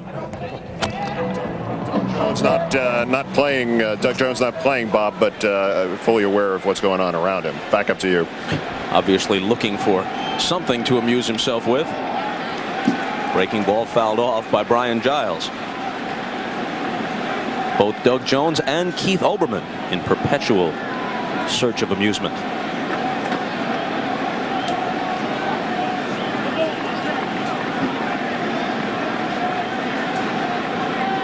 Giles fouled out and then walked. Skies one to right, got under it. O'Neill toward the line, and it makes the seats. That was a breaking ball that stayed up, and Giles had an opportunity to turn on it. And with the short porch in right field, anytime a left-hander can do that, the ball may go out of the ballpark. So there's a little breaking ball that doesn't do much. It's supposed to be a slider, but it looks more like a backup slider, and it just kind of stays there. And Giles just misses it.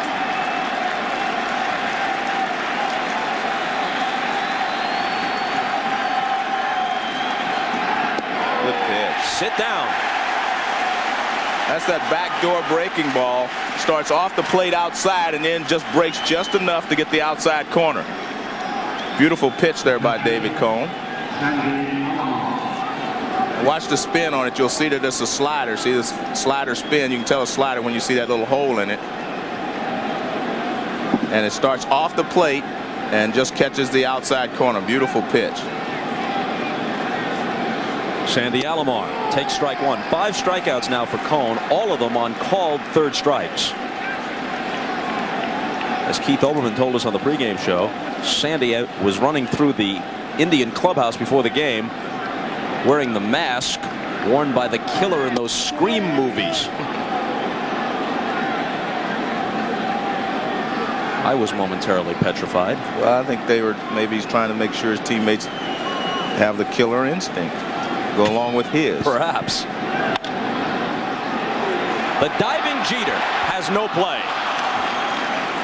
He was going to actually try to throw that ball all the way across the diamond from his knees. I mean, that was going to be another show of strength. That's a long way to throw a ball off your knees. Now watch how deep he is. He dives, and he doesn't have an opportunity, he thinks, to get up to make the throw. Now he skids, and look at this. I mean, he's going to try to throw that ball. It's going to be nothing but his arm. I would have loved to have seen him try it, because I saw what he made. The play he made last night was just unbelievable. He can't find the handle, and Alomar Jr. has a base hit. Well, given the way Sandy is running with the bad knee, he might have had a crack at it. I wish I could have seen him try it anyway. I'm sure Sandy's glad that he couldn't find the handle. So Sandy's aboard with 2 out of the 7th. Strike 1 to Cora, who's 0 for 2.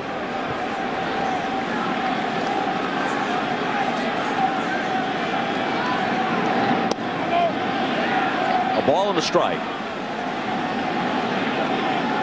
The Indians got their run in the 4th on a solo home run from David Justice. The Yankees had their best chance in the bottom half of that inning when O'Neill led off with a double, moved up on a Williams ground out, and was at third with 1 out. But Tino Martinez couldn't bring him home, and neither could Tim Raines with 2 out. This is going to end the inning. Jeter tucks it away, retiring Cora. And as we move to the bottom of the 7th, the Yankees still trail it 1-0. NBC's coverage of the American League Championship Series is brought to you by Genuine Chevrolet, the cars more Americans trust. By the document company Xerox, keep the conversation going, share the knowledge. And by Lipton Brisk Iced Tea, now that's brisk. How many pitches? Goodyear celebrating its 100-year anniversary, 72nd consecutive year for its blimp operation. We thank them for the overhead shots.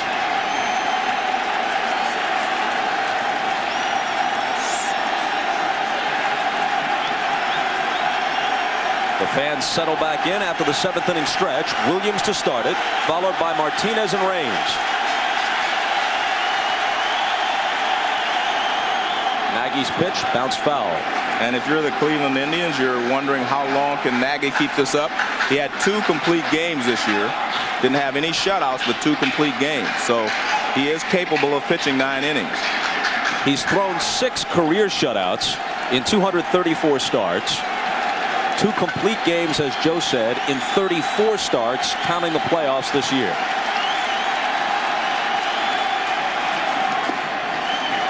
A ball and a strike. He pitched 8 strong innings in his division series start against the Red Sox. And I don't care how good you're throwing on any particular day, it is very difficult to win a game 1-0.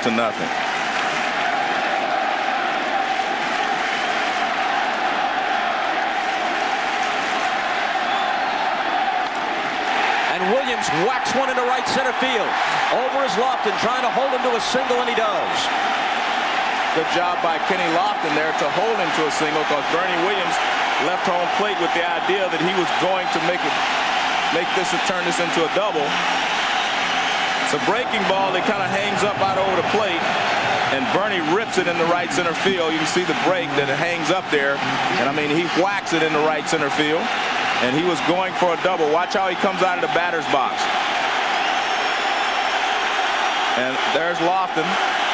He gets over and he gets in front of it, which is the key, so he can make a strong and accurate throw. Here's Bernie Williams. He was going for second right there, and then he stumbles. Ball 1 to Martinez, who has yet another chance to come through here in the playoffs. After O'Neill's double to start the 4th, Nagy had retired 9 consecutive Yankees until Williams' base hit. His 1-0 pitch misses high. And the reason I say it's very difficult to win 1-0, when it's 2-0, you have a little margin for error. But when you're only ahead 1-0, every single pitch has a purpose and has a meaning. And you really just stress out. It's just hard to win 1-0. You see a lot of 2-0, 3-0. Very rarely do you see a 1-0 ball game. 3-0 to Martinez, who led the Yankees with 28 home runs this year. Reed and Poole each worked last night in Game 1.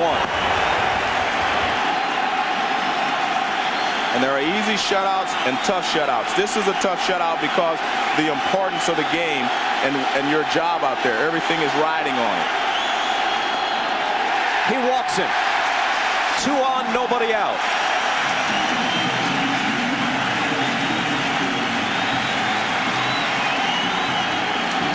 Well, after the base hit, you see he's trying to throw a sinker away, trying to get Tino to hit a ground ball. All these are sinkers, trying to get them away from him so he'll hit a ground. If he tries to pull it, he'll hit a ground ball to second base. If he tries to go the other way, he'll hit a ground ball to shortstop and turn it into a double play. That was the purpose of those 4 pitches. It doesn't mean that he's lost his control. It just meant that he was trying to make a pitch. And the question now is, if you're Joe Torre, what do? Do you make Tim Raines bunt? Because Joe Torre also knows the importance of this game, and that's he and Don Zimmer conversing there. John Zimmer's his bench coach, which means he has some input on strategy. He will suggest things to Joe, but it's always Joe's decision of what they decide to do. And I think Mark Hargrove is like me. He does not think that Nagy has lost anything. He just felt that those were purpose pitches, and he didn't make the pitch he wanted. And that was Nagy's first walk.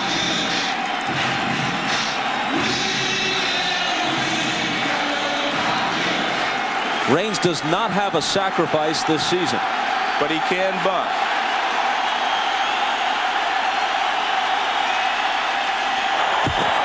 Throwing behind the runner, and Williams easily back. Well, I think that was more, the purpose of that wasn't to pick Williams off. I think the purpose of that was to see if Timmy Raines would turn and square or make a move. He did not make any move. Because if you're going to bunt, on the first move the pitcher makes, you have to start to square around. He made a move to second base. Raines did not square around. He's punished Nagy through the years, as that graphic showed you. Squares to bunt. Ball 1. Great job there by Raines not to let them know or to show bunt on that first pitch. But I know he can bunt. See, he doesn't square around too early. Takes the pitch outside.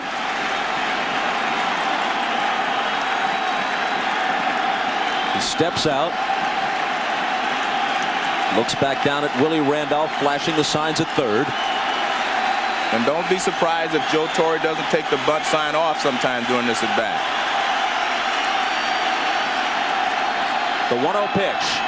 Bunts foul. Not a good attempt there by Timmy. He let the ball get too close to him. You have to put the barrel of the bat out in front of you and catch the ball on the bat. And you see Willie Randolph calling timeout to talk to Timmy. Now watch how late he puts the bat to the ball. See, that's too late. You have to have the barrel of the bat out in front. Watch where he bunts this ball. Behind the plate. You can't do that. It has to be out in front. Willie Randolph came down and talked to Timmy Raines. And that's what I said, don't be surprised if Joe Torre doesn't take the bunt off, because Raines has hit Nagy well. On the first 2 pitches, Friedman, charging from third, has been almost right on top of Raines. Looking to bunt again and taking strike 2. Well, that's one way to change a bunter's mind. But you can see Joe Torre kind of yelling at the home plate umpire. Here's a curveball, and Joe Torre said it was low. We'll see Tim Raines takes the pitch. Didn't look that bad to me, but Tim Raines said it was low as well. The bench yelled that the pitch is low, and there you see. Now he will have to swing away. And Raines is not running well because he's got a bad knee, so a ground ball now could turn into a double play, and I think that's what Joe Torre was thinking about, to stay out of the double play, because Raines is not running like the Tim Raines of old. He's had some problems with his right knee.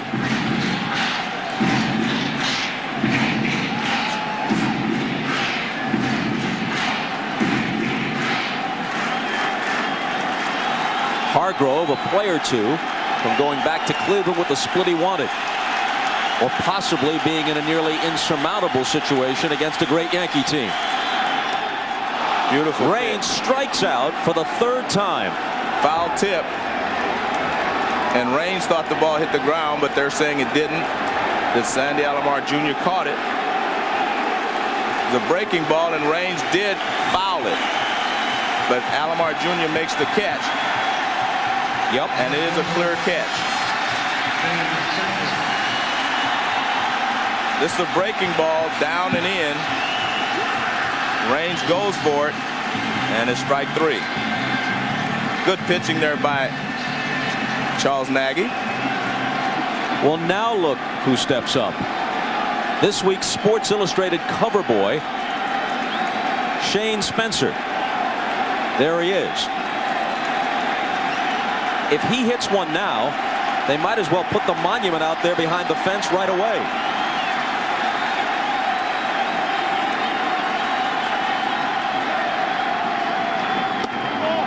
Ball 1. This is a situation, if you're Nagy, you say, well, if I can get him to hit the ball on the ground, I can double him up, because Spencer doesn't run that well. But Spencer's thinking about driving a ball. So we'll see whose matchup works best. If Nagy can get the sinker down, or if he gets it up, then Spencer will be able to drive it. Shane is singled and lined to right. 1-1. For a player who hasn't spent a lot of time in the big leagues, I haven't seen him swing at that pitch very often right there. He may have been a little anxious there. Normally he takes that pitch. I've seen him do it a lot against Texas. He would take that breaking ball just off the plate, and then they'd have to come over the plate. Instead of 2-0 now, see, it's 1-1. That was a big pitch. 2 on, 1 out, and the 1-1 pitch. Got in on him, and he rolls it foul. Well, that tells me right there that Charles Nagy still has confidence in his zone, and that he's able to throw the ball exactly where he wants. This pitch, if you make a mistake 6 inches, you miss with this 6 inches and get the plate, he's going to hit it out of the ballpark. But you see, he gets it just off the plate, and that's what I was talking about when you have to have good control in and out of the strike zone. Just off the plate inside, not a lot that Spencer could do except foul it off of his knee. That ball was inside so far, he couldn't do anything with it. That's where you sometimes read in the scouting report that a guy can be wild in the strike zone. Right. It's not that he's walking guys, it's that he's missing spots and getting hurt. And that's what happens to a lot of pitchers. See if he goes back away with that little breaking ball that he got him to chase. Hits softly down the right field line and fouled. Well, he went back that way with it, and Spencer fouled it. Good pitch by Nagy. And Spencer showed a little bit something there of making contact. This is the pitch he swung and missed on, down and away. Watch this. He goes out there, and he's able to just get a foul piece of it and keep it in play. I mean, just to stay alive, I should say. And look at that foul ball. I mean, that was a tough pitch. Yeah, bench thought that once it was cued, they knew it was going to be a base hit if it was fair.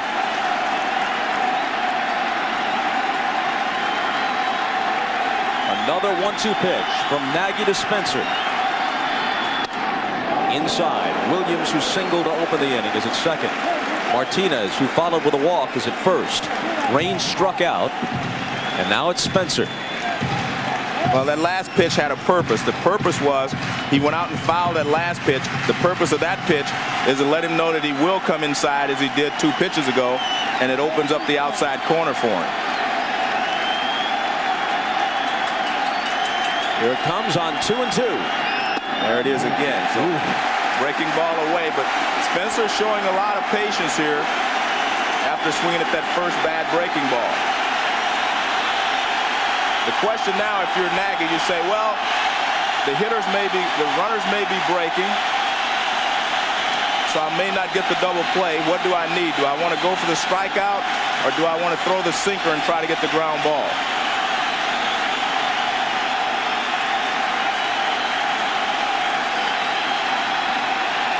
On the 3-2 pitch, they're not going, and here's a drive to deep center field.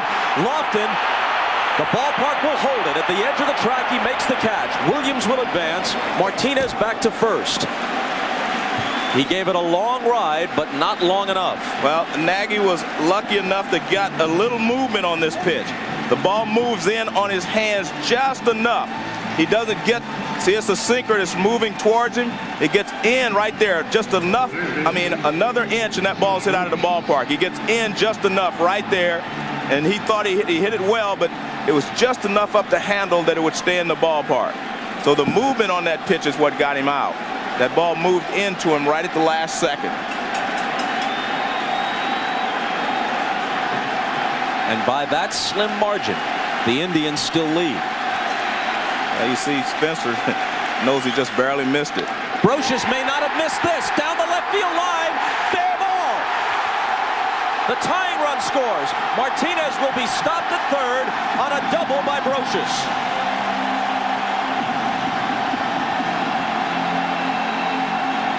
So Nagy battled Spencer to a full count, but Brocious jumped on the first pitch. First pitch fastball, and it's up in the zone. See, you see him pointing down. I needed to get that pitch down. Look at the target is down. Look where the pitch is, up and over the middle of the plate. That's why it is so tough to win 1-0. You're going to make some mistakes.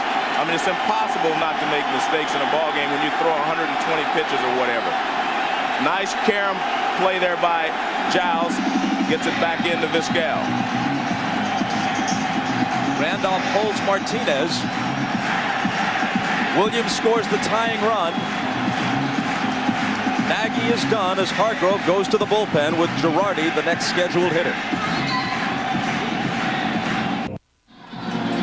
You're not going to get a better pitching performance from anyone than Nagy. He battled. But here's the problem. When you only have a 1-0 lead, every pitch is important. He really made a lot of great pitches to Spencer to get him out, and then all of a sudden he relaxed for just one moment. He made a high fastball pitch to Brocious. He singled to left field. He doubled to left field. Now we're tied. It is just too difficult to win a game 1-0. But you have to give the Yankee starters credit because they do not give you any margin for error. They keep the game, keep the pressure on you. You saw Steve Reed's combined numbers between San Francisco and Cleveland. He was actually great with the Giants and shaky with the Indians. He faces Girardi, who fouls the first one back. Now, are you surprised that in this situation, they bring in a side-arming right-hander, you have Posada on the bench. Now, granted, you don't want to use your second catcher, but still, you've got a left-handed bat, a guy like Chili Davis available, veteran switch hitter, in this situation. Well, if you bring up a left-hander now, Mike Hargrove has to walk him. So you're still going to have a right-hander up there. It would be Knobloch, of course, in this case. But so I can understand Joe's point. You have to also remember, if you don't score here, this could be a long ball game, and you need all your weapons. You need all your players. You're going to need. I mean, this game could last a long time. So you do not want to waste guys in this situation. If you're still down by one, there's no doubt in my mind he would pinch hit right here. The 0-2 pitch. A little roller. Reed off the mound. Over to Tomey. The Yankees lead 2. Nagy's going to get out of here with a no decision. He certainly pitched too well to lose. To the 8th. Knotted at 1. Called strikes have been the theme of this ball game. Charles Nagy got his in this ball game, and David Cone has gotten his. So a lot of players being called out on strikes. With 2 strikes, I think anything close, you have to swing at it, and that hasn't been the case tonight. Interesting point you made toward the end of the inning, and then Girardi grounded out. We didn't have time to continue talking about it. If Joe Torre had gone to his bench, he could have gone to Posada, who is a switch hitter, and could have used him as a pinch hitter there, and then he would have stayed in the game to catch. But as you said, with first base open, it's likely that Posada or Davis or whomever would have been walked, and then you could go deep into a game that could go extra innings without an extra catcher and with your bench down a couple of players. Exactly. You have to look at this in a tie ball game, or tight as this has been. You have to look at this and say, we don't know how many innings we're going to play. Until I get a chance to absolutely win this game, I have to, stay under control. And secondly, you have to look at the fact that if they bring a left-handed hitter up there, you're automatically going to bring Knobloch up. Lofton starts it in the 8th against Cone, who has allowed the Indians 4 hits, one of which was David Justice's 4th inning solo home run. The Yankees had 5 off Nagy before they finally got him out of there. But did he ever battle? Great performance, especially under the circumstances. Kenny Lofton has just missed a couple of pitches here. He's had some really good swings at David Cone. And he's been pretty patient. He stayed off of pitches out of the strike zone until he got ahead in the count, and Cone has had to come with the fastball. And he's hit a lot of fly balls, but he just missed them. 2 of the 3 fly balls were very well hit his first 2 times up. Well, now he's going to get another good pitch to hit if he's patient, because David Cone cannot afford to walk Kenny Lofton and maybe start a track meet on these bases in a tie ball game. 3-1 pitch taken for a strike. Pretty good pitch there by Cone. He kept the ball down. Now he doesn't have to come with another fastball. He can come with anything he wants. Lofton rolls it to Knobloch, who throws him out. So up on the count, 3-1. Lofton couldn't get on. Sometimes NBC Sunday. getting away with murder is worse than getting caught. Dostoevsky's timeless classic comes to NBC, Crime and Punishment, Sunday. Crime and Punishment on NBC Sunday. My crime was talking over the promo. I don't know what my punishment will be. Here's Vizquel. Looks like your kind of movie, though. I love the classics, Joe. Yeah.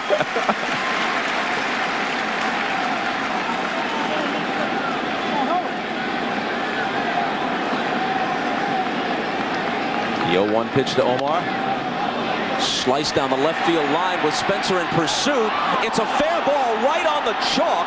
Vizquel on his way to second and thinking about 3 as the ball rolled away from Spencer. And by a whisker, he's at third with 1 out. Literally right on the chalk. Tough. Spencer much the worse for wear. Tough play. I mean, the ball is slicing away from you, and you run out of room down there. Look how narrow it is. Look, the stands come in very quickly down the left field line, and you're watching right there on the inside part of the chalk. And as he hits the wall, the ball bounces away. This is what causes the ball to bounce away. It hits the chalk. Now, see, it hits the wall. Now, the carom's out toward left center field. Vizquel fastball in, and he flips it down the left field line. And he's going for third all the way. Once he saw the ball get away, he decided he was going to third base, and he goes in standing with a triple. And they have David Justice coming up, who has been one of their hottest hitters. Stottlemyre to the mound, and let's go back to the 4th inning when Cone faced Justice. There's a breaking ball that Justice goes out and gets. Like I said at the time, it wasn't that bad a pitch. He just didn't get it exactly where he wanted to, meaning Cone. But it wasn't a bad pitch. David Justice, you have to give him credit for going out and getting that pitch. Sometimes a pitcher has to tip his hat to the hitter. I mean, you make a good pitch, the hitter has to tip his hat to the pitcher. But if you are a pitcher and you make a good pitch and he hits it out of the ballpark, you have to tip your hat to him. Graham Lloyd's specialty, obviously, is to put that slider on the outside corner against left-handed hitters. So they could have called upon him here, but they don't. They bring the infield in, and Cone goes after Justice. Makes him skip rope. If you're Cone, you're trying to get the ground ball here. I think you'll see more sinkers away than you will see sliders in like that pitch. I don't think you can walk him here, because the more people you put on base, the more chance you have of falling way behind. And you are the home team, so if you only fall 1 run behind, you still have chances to come back. If you're on the road, you may think about that, but you're at home. I think everything is in your favor, so you just try to get out of this inning with the least amount of damage as possible. Vizquel jockeying down the line at third. Here's the 2-0 pitch. Well, maybe they're going to walk him anyway, since he's not going to chase anything. But you have to remember, David Cone is a very smart pitcher. I mean, he knows the situation. He knows that Ramirez is up next. 3-0 breaking ball. He knows that Ramirez is up next, and if he does walk Justice, or he can't get Justice to chase something, he has a chance of getting a ground ball for a double play. Justice has walked, homered, beat out an infield hit. The 3-1 pitch. A little tap in front of the plate. Girardi pounces on it. His throw to first is in time as Vizquel holds third. about that? Well, when I said he was a smart pitcher, maybe that was an understatement. Girardi wanted him to go with a sinker. He said no, he wanted to go with the changeup. He had not thrown Justice a changeup this entire ball game. He'd thrown him sliders and curveballs and fastball. That's a changeup. And Justice pulls off of it just enough that he hits it off the end of the bat. Watch his front shoulder. Right there, he pulls out just enough. It looked like a fastball to him, and he was going to drill it, but it was a changeup, and he was just out in front. Great pitch there by Cone. Ramirez is the hitter. Righty against righty. The guy on deck, Tomey, has struck out all 3 times against Cone. And Ramirez is a lot smarter hitter than people give him credit for. And he definitely handles mistakes very well. Anything out over the plate. Just high.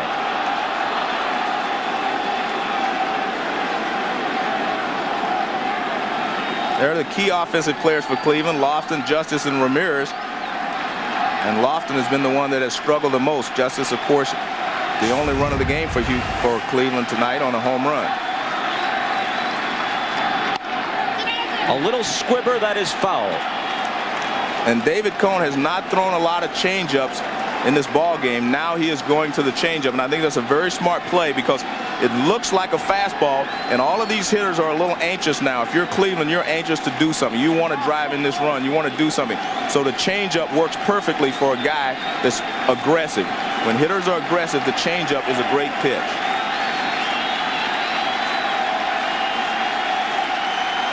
Ramirez 0 for 2 with a walk thrown in. Knocked home 145 during the regular season. One here would put the Indians in front in the 8th. The 1-1 pitch. 2 balls and a strike. Well, look at Girardi turning around talking to Ted Henry, and I think he's saying, well, that's been a strike most of the day. What you probably won't see here is Girardi turn around and talk to Henry. Well, right there he is. He's turning and talking to him right there. 2-1 pitch. Hop down the left field line. Spencer into the corner he goes.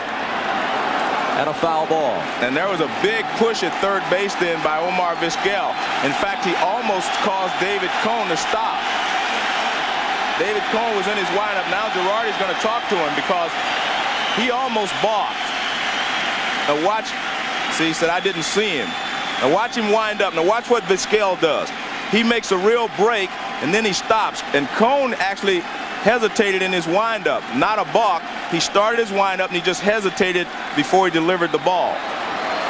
Trying to do the Jackie Robinson thing. Yeah, that was... now watch Cone. He will kind of hesitate once... Right there, see, he sees him, and then he slows down and just pushes the ball. And Ramirez almost hit it out of the ballpark. Vizquel at third with 2 out. And the 2-2 pitch. Sidearm, check swing, Cone's out of it. Great job by David Cone. A 1-out triple by Vizquel goes to waste as he retires Justice and Ramirez to weather the storm. Here's David Cone's reaction as he got the 3rd out and got out of that jam. Yeah, I got him. And when he got to the bench, they were all talking and really laughing about it because he just shot-putted that ball up there when Vizquel broke for the plate. He said, I didn't see it, so I just couldn't stop and pushed it. He cut off his motion, but he just pushed the ball to the plate. He didn't have anything on it. He didn't take the full length of his windup, and they're all laughing. But you know what's funny here is what I like is that all of them are involved. Everybody's involved in the game. They're all talking about baseball right there. Knobloch starts it in the Yankee 8th. Meanwhile, I don't know if they need a trainer or a tailor.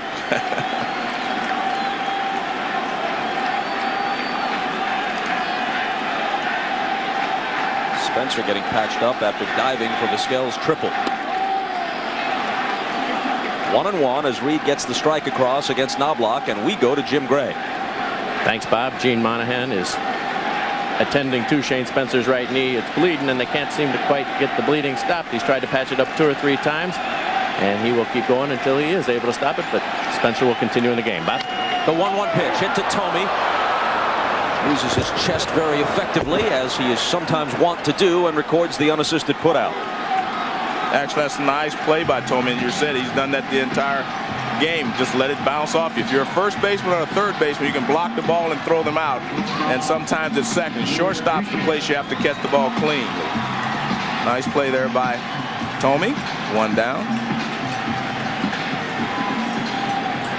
If this comes down now to a battle of the bullpens, the Yankees feel they have the advantage. And of course they have the extra at bat. They're not done yet in the 8th.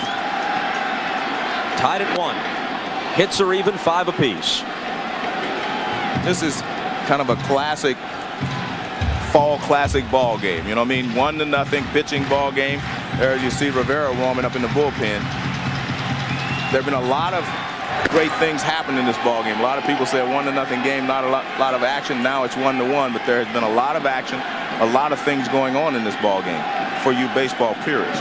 The 0-1 to Jeter. How do you look at me when you say that?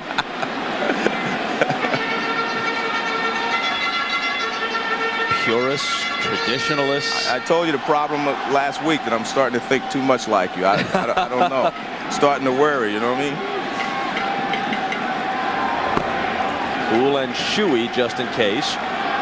You saw Mariano Rivera in the Yankee pen. They'd give him the ball for the 9th if they score here in the last of the 8th. 1-2.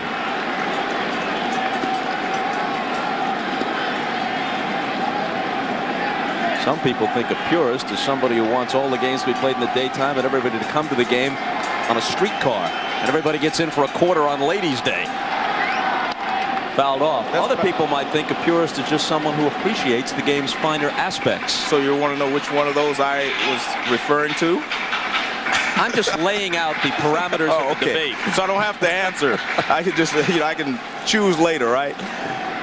It's interesting to me. Actually, I meant it as the second one. Baseball is the sport most reliant upon tradition. It has the richest history, and yet people are derided as traditionalists when they appreciate what the game is about. No, I said purist, not traditionalist. Oh, well. Okay. But no, I was using it in a positive sense. The 1-2 pitch misses. 2-2.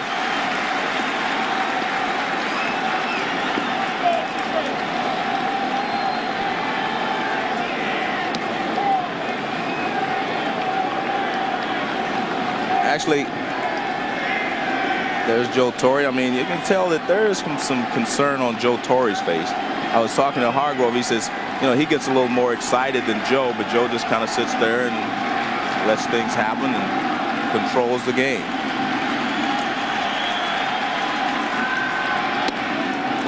Full count. That was a tough pitch to take, and there you see Mike Hargrove yelling.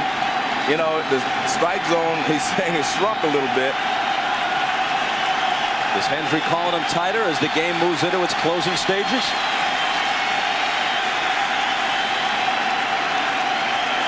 I am actually surprised that a lot of hitters take those close pitches. He took that one and he draws a 1-out walk, which brings up O'Neill. He had Jeter 0-2 and lost him. Well, truthfully, he gets ahead of Jeter, fast breaking ball away, fastball in. Then he goes away, and he cannot put him away. And you can see that Reed is thinking some of those pitches are close pitches. Well, first and foremost, in an umpire's mind, there's no such thing as a close pitch. It's either a ball or it's a strike. You know, there's really not any such thing as a close pitch. Left-handed hitter O'Neill coming up. Left-hander coming out of the bullpen, Jim Poole. Back to the Bronx right after this.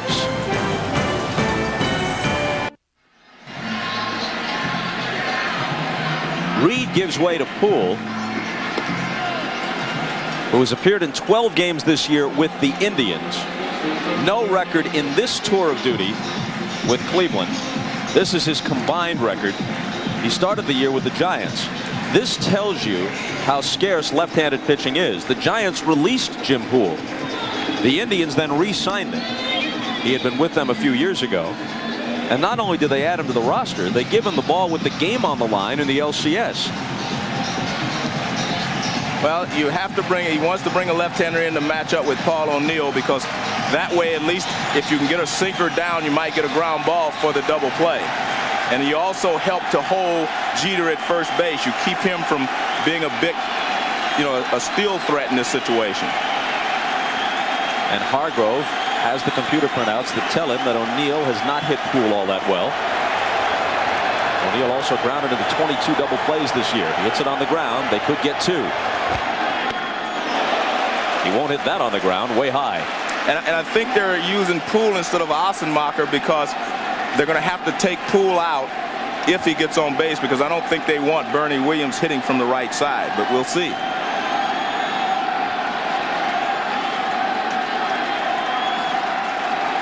Williams, a switch hitter, who is a more devastating hitter righty. Yeah. The 1-0. Off the corner, 2-0. This is where a pitcher gets in trouble. You come in, and coming out of the bullpen, you have to concentrate and make sure that first pitch is a strike in this situation, because the game is on the line. Now he's falling behind 2-0. What do? Do you try to make a pitch and possibly go 3-0, or do you give in and have Paul O'Neill get a 2-0 fastball and be able to drive it someplace? O'Neill's 1 for 3, a 4th inning double. A high fly ball to shallow left. Giles toward the line, ball carrying into the corner and finally out of play. Well, that surprised me from Paul O'Neill. He got a good pitch to hit, but he was late on it. He got a pitch to hit, but just late. 2-0 fastball. The wind is blowing across the field from right to left and pushed that ball out of play. Giles thought he had a play on it when it first left the bat. See, that's a good pitch to hit. Fastball in the middle of the plate, so Jim Poole had to challenge him. Look at that. Fastball right in the middle of the plate. He was just a little late, and he knows that he should have done more with that pitch.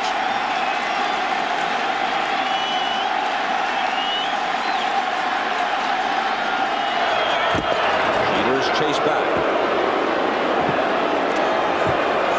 He stole 30 and was caught only 6 times during the year.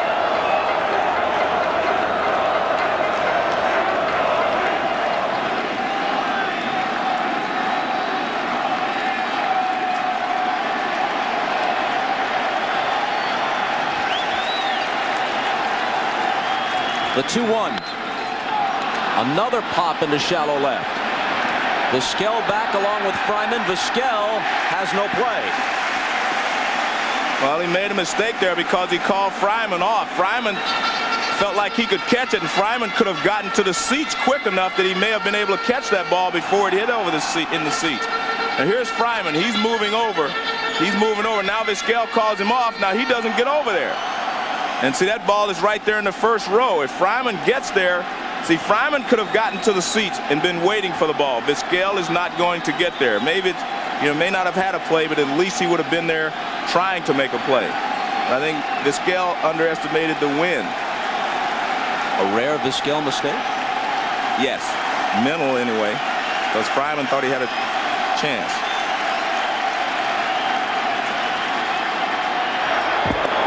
Jeter again, easily back.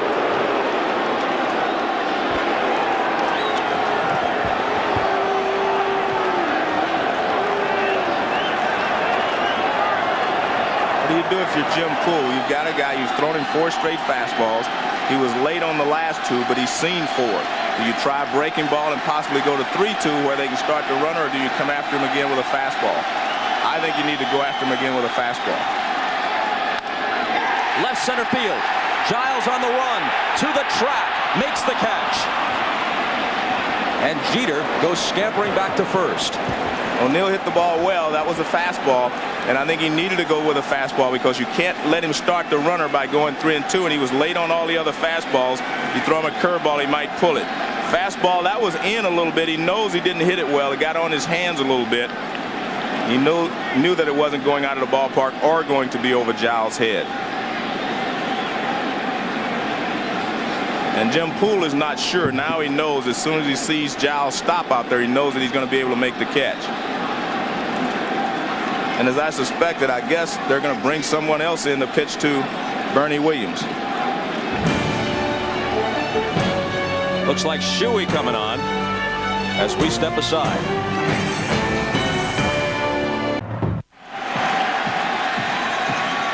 '28-year-old right-hander Paul Shuey comes on.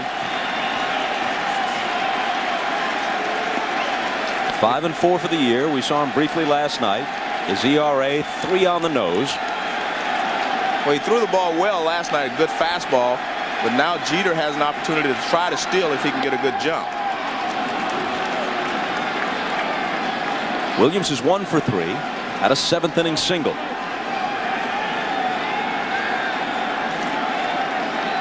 That started the Yankee rally, which tied the game. He came across on Brocious' hit.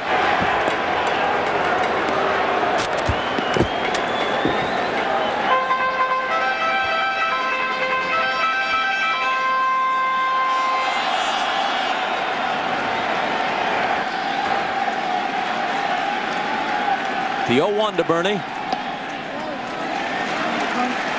A ball and a strike. Last half of the 8th. 1-5-0 Cleveland. 1-5-0 New York. Jeter at first with 2 down.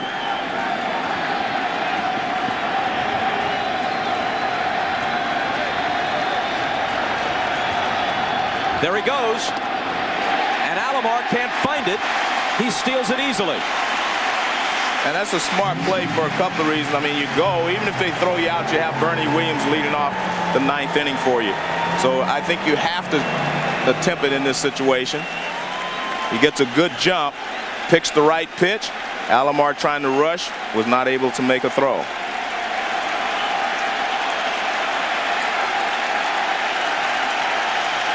Actually, it hit Ted Hendry's leg. Otherwise, it would have gone to the backstop. I don't know if Jeter could have made it to third, but that would have at least been a possibility. Time is called with the count 2-1.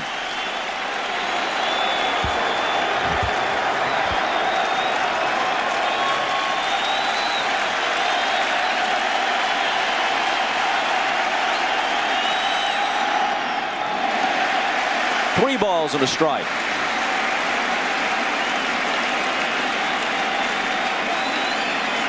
Well, this is a tough pitch to call right here. Do you want to go after Williams? 3-1 with Martinez on deck. Martinez has not been swinging the bat well, but you know the percentages are in his favor that he's going to get a base hit sooner or later. So do you challenge Williams here, or do you go after him with a breaking ball and let Martinez be the guy? Full count. Fastball on the inside part of the plate. A good pitch in that it started off the plate inside and moved over the inside corner. Starts inside and moves right over the inside corner for strike 2.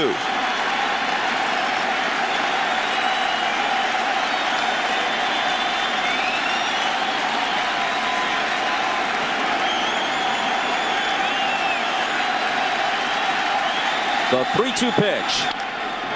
Rolled foul. With 2 out and Jeter the runner. Any base hit to the outfield gives the Yankees the lead. Regardless of how cleanly it's played or how strong a throw might be, and as you see, the outfielders are deep.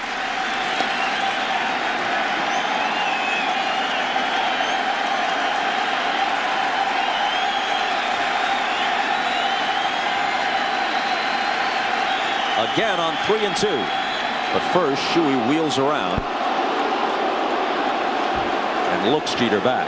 A lot of times pitchers do that because they were not comfortable with the way they grip the ball or with the pitch, and they step off. And see, that's why he starts all over again. I don't think he was comfortable with the pitch, so he just kind of faked at second base to start over again. Now he comes home and walks him. And he crossed up Sandy Alomar Jr. After that, he stepped off to get a new sign, and then he crossed him up, and that's why Alomar Jr. is going out to talk to him. You can see the way that he caught the ball that he was looking for something else.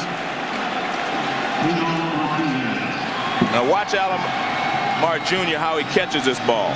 And watch, you'll see that he, right about there, he realizes it's not the pitch he's looking for, and he drops down. Then he looks at him and says, "What was that?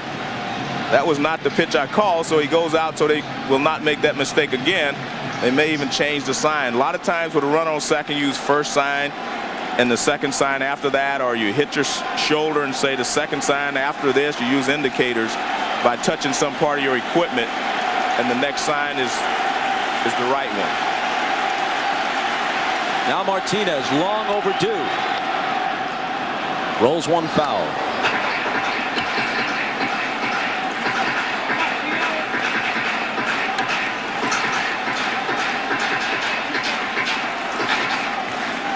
Oh for 7 in this series. Didn't do much against Texas either. 3 for 18 in this postseason.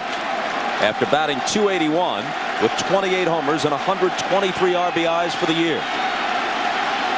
The 0-1 pitch. Outside 1-1.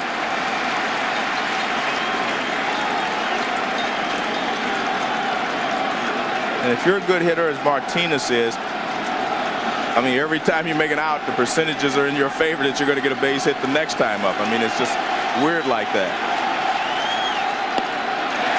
2 balls and a strike. I don't know. Alomar's, I don't know if it's the movement on some of these high pitches or what, but he seems to be having trouble focusing on the last 2 pitches. He kind of reached for them rather than catching them. Yeah, he is blinking kind of strangely back there through the mask. The 2-1. Cuts and misses. That's a beautiful pitch right there. Ball moving away from Martinez.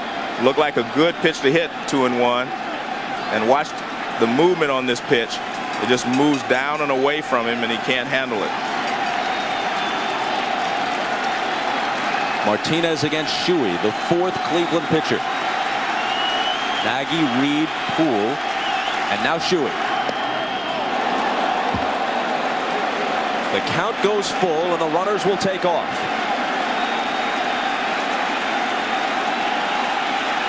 Both are speedy. Jeter from second. Williams from first. 57,000 plus roaring.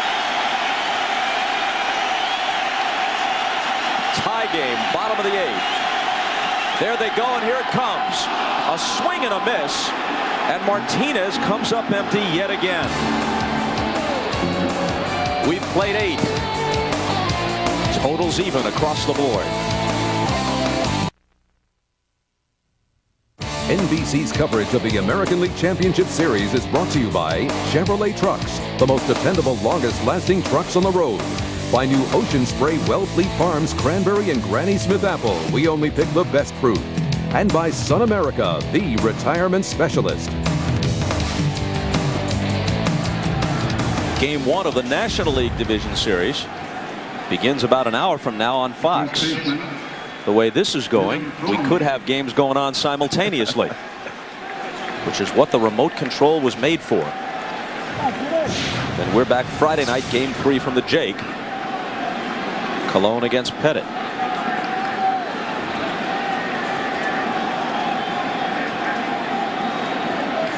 This game tied 1-1. Cleveland hoping to tie the series at 1-1. On comes Rivera, not with the lead, but in a tie game as we start the ninth. Thome struck out 3 times against Cone and can't catch up with the first one from Rivera. Rivera worked 3 1/3 in the division series against Texas. Hasn't pitched in 5 days.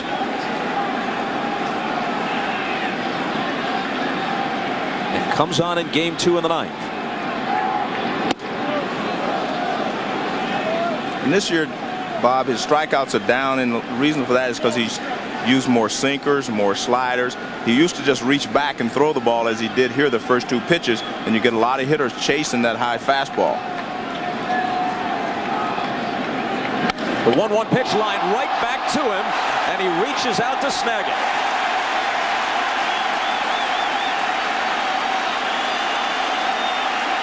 A blur, but Rivera somehow reacts and records the out. Well, it's a fastball, the cut fastball, and he lines it right back through the middle. He just kind of reaches out and says, I got it. Nice play.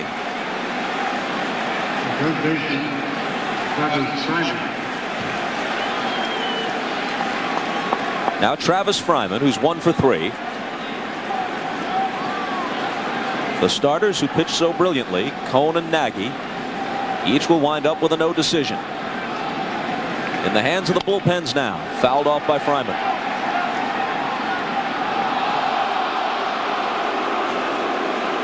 Let's do this in full speed and you'll get a better appreciation.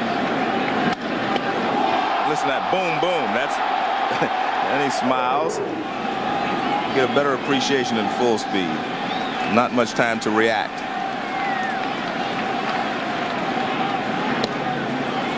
Inside 1-1.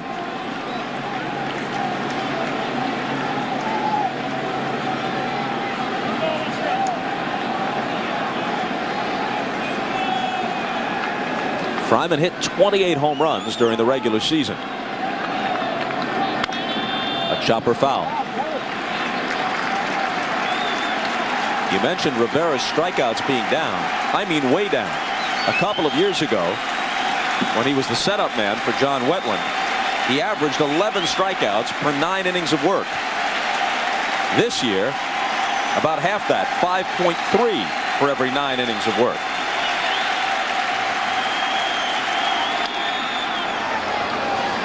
Still 1-2. Well, again, he is more of a pitcher now than he was before. Before, when he was setting up for Wetland, he'd come in the 8th inning, he'd just kind of blow guys away, and Wetland would take over in the 9th. Now, every once in a while, he pitches more than 1 inning, and he has more than 1 pitch now.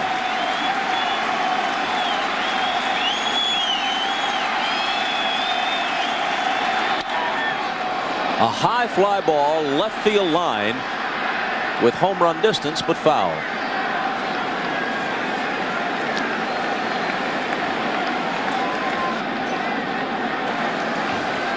A team like the Cleveland Indians has an excellent core and then fills in around with youngsters coming up and with guys like Fryman, whom they pick up perhaps just for the short term, even though they're very good players. It was Matt Williams who preceded him. Then they get Fryman to play third base. They've got a kid on the farm named Russell Branyan, who's a third base prospect that people rave about. And if in fact they feel he's ready in a year or two, a guy like Fryman is valuable trade bait. You can see Rivera there. He went with a breaking ball after Fryman almost hit the fastball out of the ballpark. Another little cutter.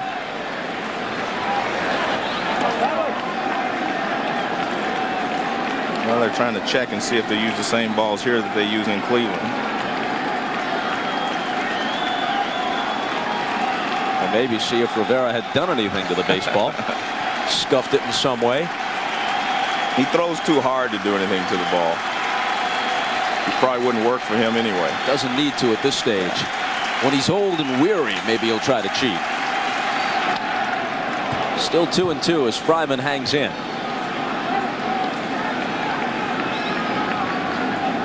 In modern baseball, the best organizations, Schuerholz and Company in Atlanta, Hart and Company in Cleveland, the Yankee organization, they've got the core and they're always maneuvering at the edges. Enough money to spend on free agents if they spend it wisely. A productive farm system and enough veteran guys to make deals. Full count. Slider. The one thing I'm noticing here about Rivera, with Tommy, he threw 2 fastballs really up and out of the strike zone. He's had 2 strikes on Fryman, and none of the pitches have been up. That's the way he used to record all of his strikeouts. Seems like he's throwing more strikes now. He used to throw that high fastball, man, and no one could catch up with it. Like that. Just like that. I don't know why it took him so long. I mean, you can't hit that pitch. I mean, the high fastball from Rivera was his strikeout pitch, but all the other fastballs he threw, they were around the belt. This one is up, and you can't catch up with that one. Fastball up, you can't hit it. And so that's the point, but the other ones were all around the belt. This is how he recorded his strikeouts 2 years ago.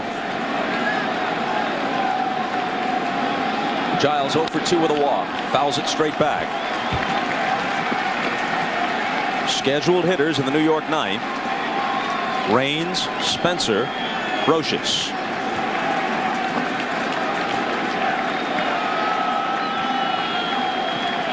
Boy with his coaches Stottlemyre and Randolph. When a guy throws hard, Like Rivera does, you see a lot of fouls straight back like these last two.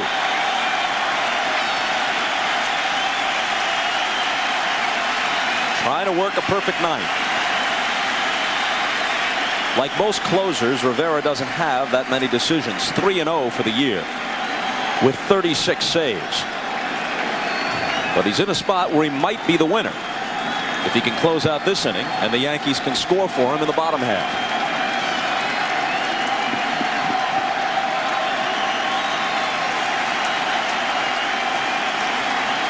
You can see from Torre's expression that the Yankees have been made to sweat for the first time in the postseason today. Another foul straight back. And there's the high fastball again, up, but he got a piece of it. See, this is a good 0-2 pitch right here. The hitter can't hit this pitch. The best he can do is what Giles does, and that's foul it. See, that pitch up there you can't hit. He was lucky enough to foul it. Again on 0-2.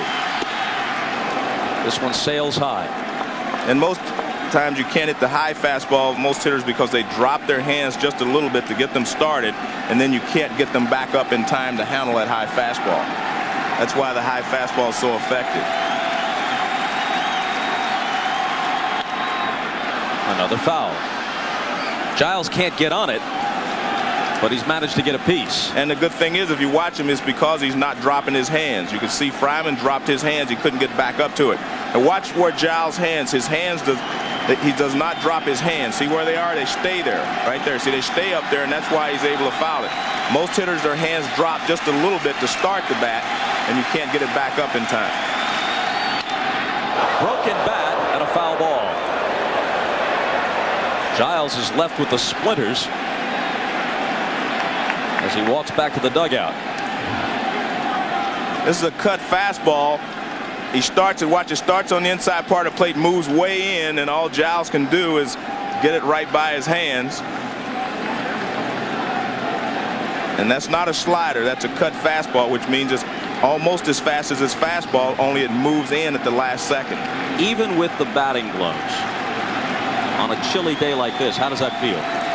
Well, anytime they hit you in your kitchen, it hurts, because usually you jam your thumb a little bit. You jam the bat back into your thumb. See, what they call a cut fastball now was a true slider years ago. That's what they call a slider. It's on the same plane as a fastball and just moves in a little bit. What they call throw as a slider now is really a half curve, a slurve. The 1-2 pitch, another foul ball, this time off his foot. This has not been a comfortable at bat for Brian Giles. But he's saying, I'm still alive, and that's the main thing. I was down 0-2, and I'm just staying alive. That one right off of his right foot.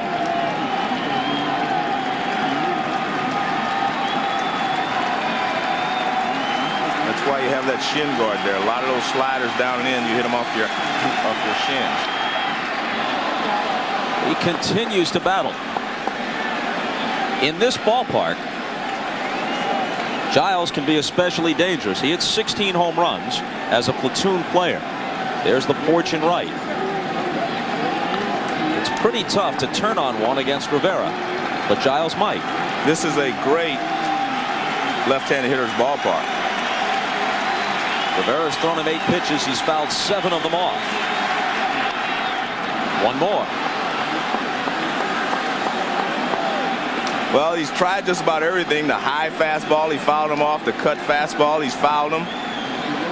The only thing he hasn't done is try to throw something up and away.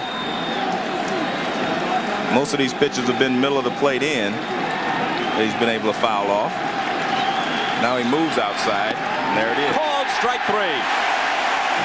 For all of his pain and trouble, it's just a big K for Giles and a perfect ninth for Rivera.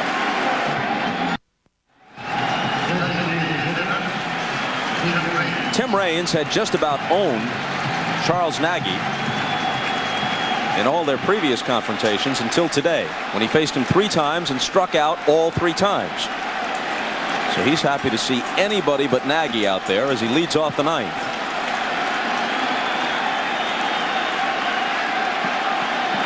Shuey back to work. Called strike. When Tim Raines was younger, he was one of the greatest leadoff hitters in the history of the game because he had a good eye, he was a switch hitter, and he stole bases. He was just a great base stealer. So he is now more of a hitter. He doesn't steal as many bases, and he's not running as well because he has a sore knee. 1-1. That's the pitch that Nagy was getting him out on the entire ball game, that curveball breaking down and in. Cleveland may take this one, but still we have to remark on the Yankee pitching. In 5 postseason games now, they've allowed 4 runs total. But you also have to comment on the other team's pitchers. They pitched well too, except for 1 ball game. I mean, the Texas pitchers pitched well. The Cleveland pitchers today have pitched well. Yesterday was the only game where it was really kind of a blowout. So pitching has dominated, the American League playoffs to this point when it involved the Yankees. Nagy gave Hargrove a great effort today. Now Shuey falls behind 3-1.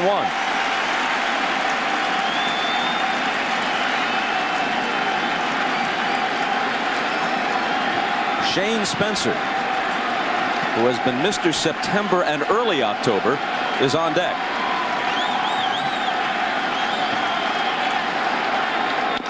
The 3-1 pitch is a chopper, could be a tough play. It's Fryman on the run. Safe.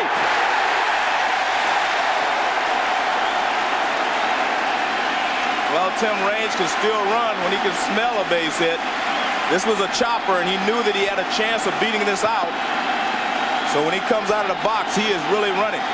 This is a tough play for Fryman. It would have been a tough play for Vizquel as well. But Fryman tries to cut it off because he thought that was his only chance. But watch when he cuts it off, he's not in a position to throw.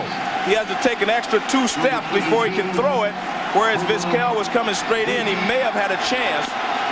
And Tim Raines gets out of the box quickly, and he says, I'm going to beat this one out. Here's something you never would have heard until a few years ago. A pinch runner for Tim Raines. Right. The lightning fast Homer Bush. At age 39, Raines had enough to beat that one out to open the ninth. Here's Spencer. He showed he could do everything else. Now can he bunt? Here goes Bush, diving in with the steal. When you talk about manager of the year and all those things, Joe Torre's name doesn't get mentioned nearly enough. This is a smart play. They think he's going to bunt, so what does Homer Bush do? He just takes off. That puts all the pressure on the defense. The throw is almost there, but Vizquel makes the swipe tag. This is Vizquel making just a nice catch and tag, but you can see that Bush is in there. But that was a very smart play by Joe Torre to do it on the first pitch. Now, do you keep the bunt on? I would, and I think Willie Randolph just called Spencer out of the batter's box to make sure that he knows what Joe Torre wants him to do. Excellent throw by Alomar that almost got Bush. Well, he had to get rid of the ball so quickly that he bounced it, but a nice play by the shortstop Vizquel, but he didn't have a choice. He had to get rid of it quickly, and he did make a good throw under those circumstances.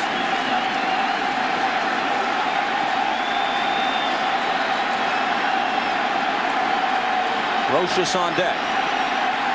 1-0 pitch, no sign of the bunt, and the breaking ball drops in. Spencer has hit the ball hard all 3 times, singled, line to right, and flied to deep center. I'm not sure if they figure Spencer can bunt or what the situation is, but normally in this situation you bunt. Good curveball. Spencer behind on the count, 1-2. And that was a good sinker. Shuey has a good fastball, and he showed him a good curveball. Now he showed him 2 good pitches. Now that Bush is in scoring position, Torre and Zimmer figure they'll just take 3 cracks at the base hit that could win it. Rochus, who's on deck, had an RBI double his last time up. Girardi is in the hole. The 1-2 pitch. Spencer goes down swinging. Well, the only thing I can think of is Joe Torre thought he was going to get a fastball after this steal because it was ball 1 and they had showed bunt. He comes back with a curve, good sinker. Here's another one, good sinking fastball. That ball moves away. Now you have a situation where I would walk I would walk Brocious and try to get a double play to get out of the inning. As I said earlier, I thought they were going to bunt, but you know, Joe Torre chose not to. I like what's happening here from Cleveland's standpoint. I would walk him and try to get a double play with Girardi.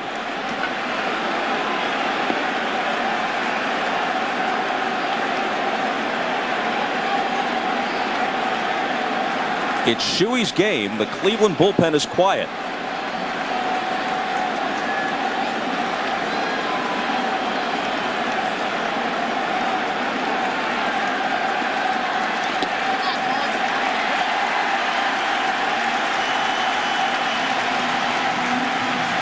And now, this turn at bat, Girardi will be called back. Right. And here comes Posada. And this is what Joe Torre was saving him for. You know, you don't want to shoot all your bullets in the 7th or 8th inning. You wait because you know it may have to go to extra innings. I still must admit I'm a little surprised that they did not bunt Spencer, but I don't know how good a bunter he is.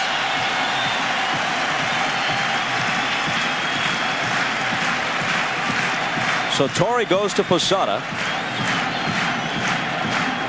after Spencer couldn't come through. Obviously, if the game goes to the 10th, Posada becomes the Yankee catcher.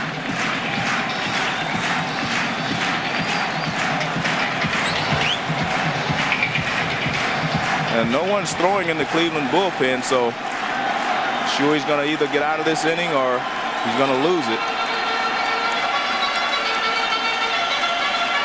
There's the Indians bullpen.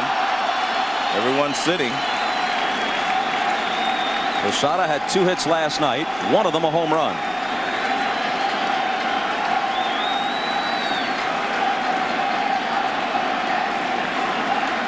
For the season, 17 homers, a batting average of .268.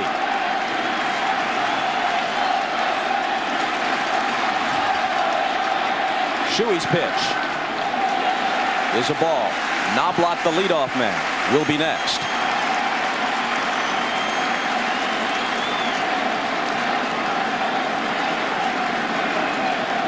Posada hit into 14 double plays this year. Considering the fact that he divided time with Girardi, it's a fairly high number, indicating that if he hits it on the ground, you can double it. The 1-0. A called strike. And if you're thinking about a play at the plate, only Ramirez in right field has a strong arm for the Cleveland Indians. Giles and Lofton are accurate but not very strong. And Ramirez has the shortest throw anyway because this is a short porch in right. 1-1 pitch is a bouncer to second. There's one. Vizquel turns it, and we go to extra innings. Shuey and Hargrove get what they hoped for. And we roll on in the Bronx. The 10th starts with a matchup both Alomar and Rivera remember well. Game 4 of the division series. Last year in Cleveland. Yankees a few outs away from advancing to the LCS. They're up 2-1 in the 8th. Alomar with the opposite field home run just beyond the leap of Paul O'Neill off Rivera. It ties the game. Vizquel's hit in the 9th wins it. The Indians even the series and then win Game 5 by a single run and move on, ending the Yankees season. That's why today's game is so important. The Indians have played well in Cleveland, and if they could go home 1-1, it's a different series. If they go down 2-0, it's going to be tough to come back against the Yankees. And it wasn't just the homer, as you saw. Sandy's 5 for 9 lifetime against Rivera. Tomorrow is an off day, and that perhaps figures into Torre's thinking, bringing Rivera in as he did in the 9th in a tie game. And now we'll see how long he lets him go.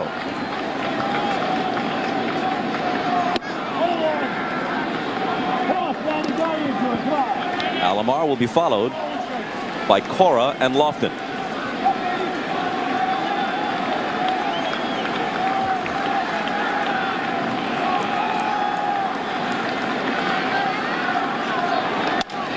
Sliced foul. Sandy has not been the same hitter this year as he was a year ago. Apparently he broke his back. He had 24 homers last year. Had the year of his life. MVP of the All-Star game in his home park at Jacobs Field. A souvenir for a Yankee fan. Big-hearted of Alomar. Guy's wearing a Yankee jersey. Gives him the cracked bat. Huge numbers in the postseason for Sandy last year, as the Indians made it all the way to extra innings of Game 7 of the World Series. This year, bothered by the knee, hit just .235 with 6 home runs.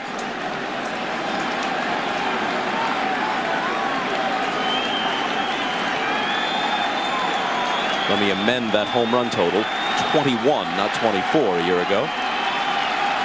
The batting average was .324. A soft liner caught by Jeter.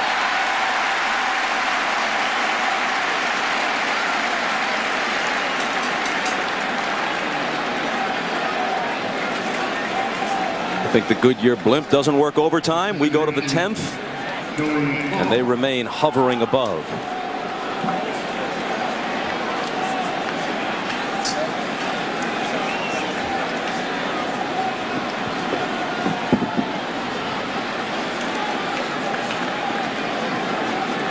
Cora's 0 for 3. A called strike to him.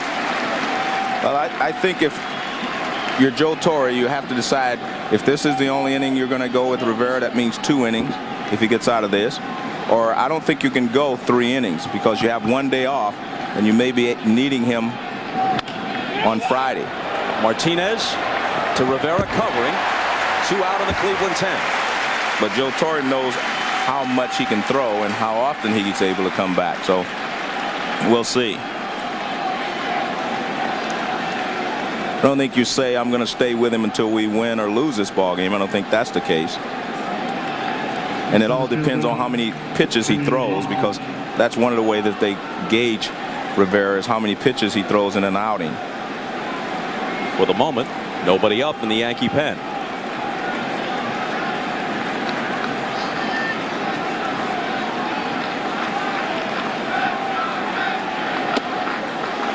Fastball up and into Lofton.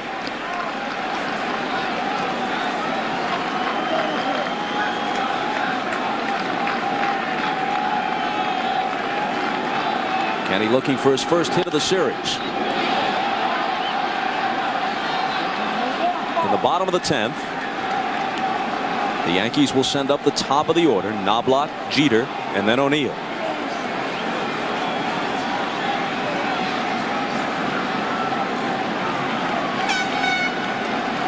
Lofton trying to get on somehow, some way, and then probably try to run himself into scoring position.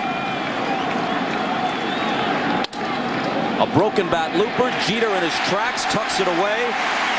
Rivera has faced 6 hitters and retired them all. Yankees come up with another crack at winning it in the 10th.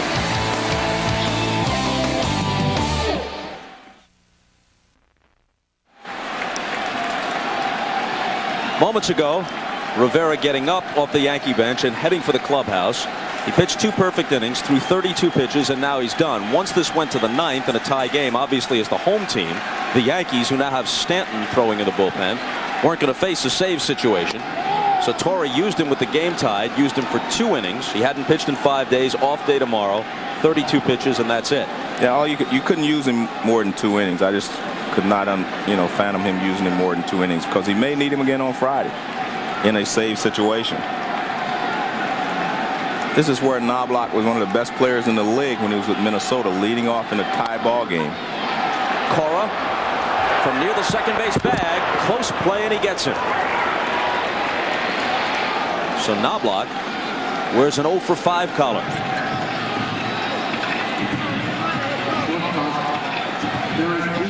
A righty and a lefty working now in the Cleveland bullpen. Dave Burba, the right-hander, and Paul Assenmacher, who seemingly has been around forever and can still be effective from the left side.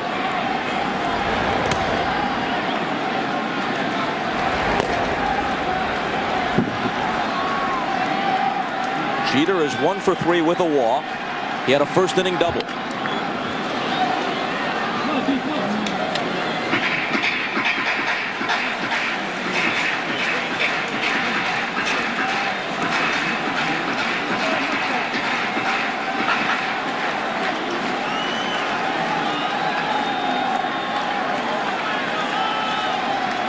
Shuey is the 4th pitcher Hargrove has used. 0-2 0-2 to Jeter. Jeter thought this pitch was high. You can see the ball starts outside and kind of moves back over the plate.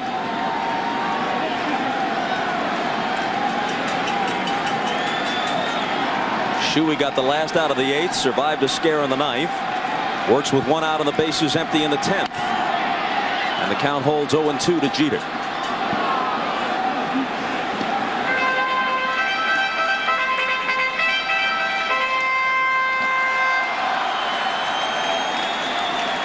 The approach is a little bit different for the visitors in this game. Mike Jackson, who saved all 3 of Cleveland's victories against the Red Sox in the division series, held back in case they can get a lead in the top half of an inning.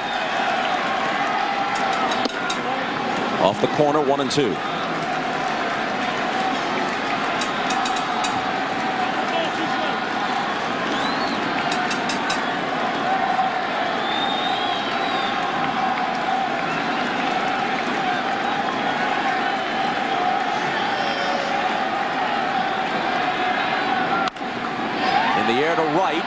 Ramirez takes it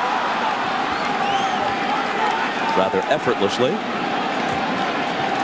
Well, he's really improved a lot in the outfield. He's worked hard and improved on his defense. Years ago, they said he was lackadaisical in the outfield, but he's actually improved a lot. And he cruises over. Doesn't catch it above his head like they would teach you to do, but makes the catch anyway. Half Willie Mays right there. Hargrove to the mound. He's got Assenmacher ready. Takes the ball from Shuey with the dangerous O'Neill coming to the plate. So with 2 out of the bottom of the 10th, Shuey's done and Assenmacher makes his way in.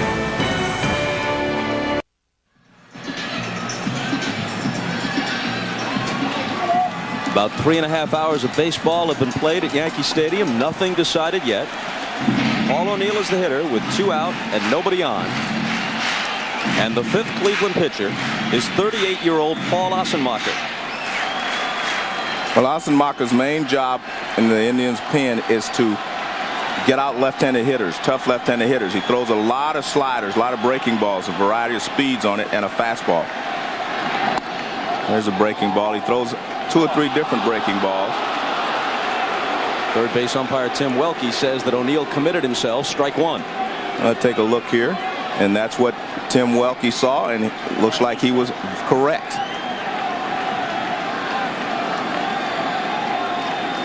Assenmacher has been in the majors for 13 years. The Indians are his 5th team. 1-1. He's appeared in well over 800 big league games, and all but 1 of them out of the bullpen. That's why he has lasted so long. I mean, he's a specialist. Gets the left-handed hitters out in tough situations.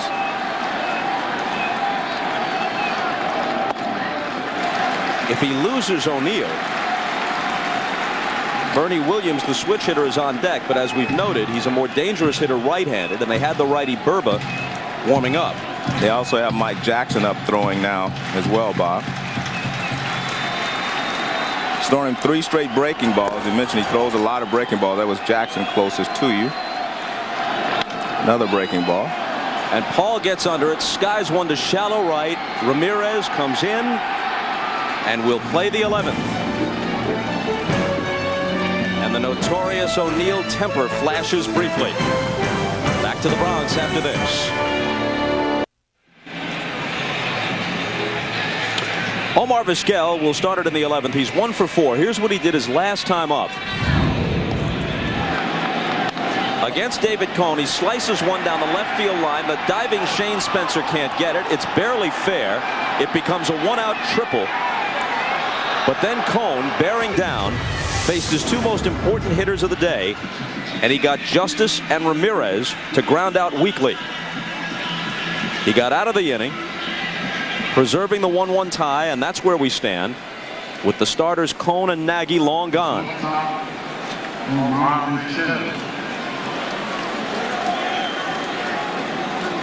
Now it's Mike Stanton, 31-year-old veteran, has always been outstanding in the postseason. In 28 career postseason innings, he's allowed only 2 earned runs. He's pitched in the postseason with the Braves, the Red Sox, the Rangers, and the Yankees. He's always had a good fastball, and he started developing a changeup that he uses a lot now.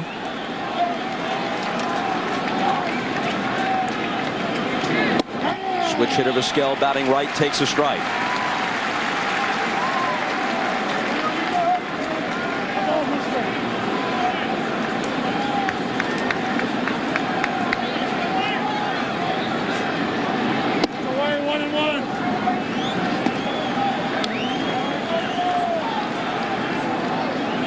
Well, some of these fans might have thought 4 o'clock start, come out and see an LCS game, get home or to our favorite restaurant in time for a nice dinner. Not turning out that way.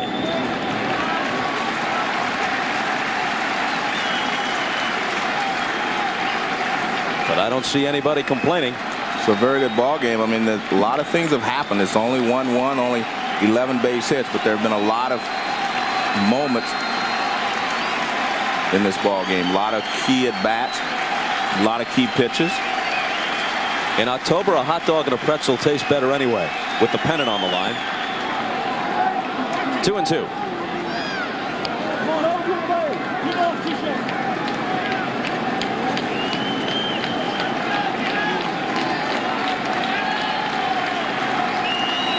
Stanton, who works from the stretch, brings it home, and Vizquel spoils it.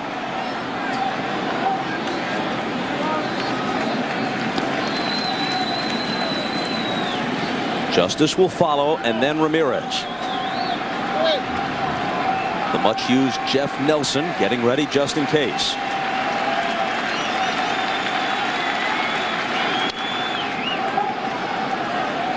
And Vizquel content just to foul those pitches off. That pitch is fastball away. Couldn't do a lot with it. All he's doing is fighting it off and fouling it down the right field line.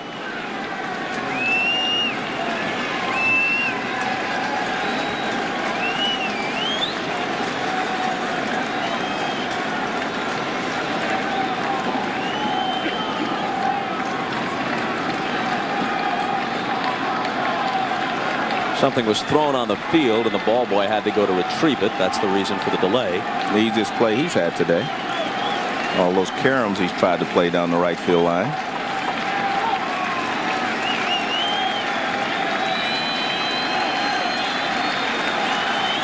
Another 2-2 pitch. Just off the corner, full count to Vizquel. 93-mile-an-hour fastball away. As I said, Vizquel was just spoiling the fastballs off the on the outside corner. That one's off the plate outside.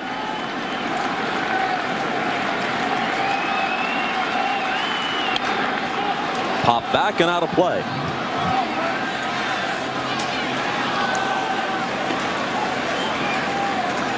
One run, 5 hits, no errors for Cleveland. 1-6-0 for New York. The Yankees won Game 1 behind David Wells 7-2. Tied at 1 in the 11th in Game 2.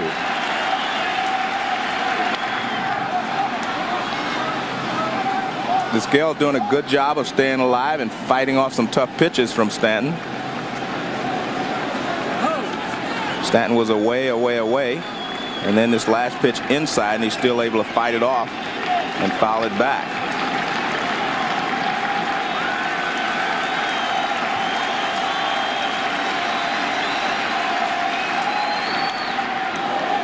And we'll do it once more. Still 3-2.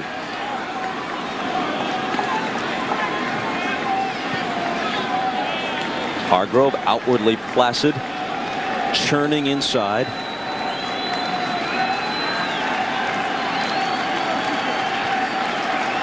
You'd think a man whose team has won 118 games would look a bit more jovial, but not in the pressure of this one. And Vizquel tries to turn on one, but gets under it. Let's see if it stays in for Spencer. It will.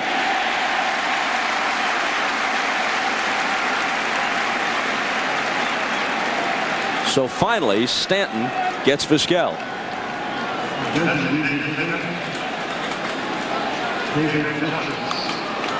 As Justice steps in, we remind you that Game 3 is on NBC at 8 Eastern Time, 5 Pacific, Friday night, from Jacobs Field in Cleveland.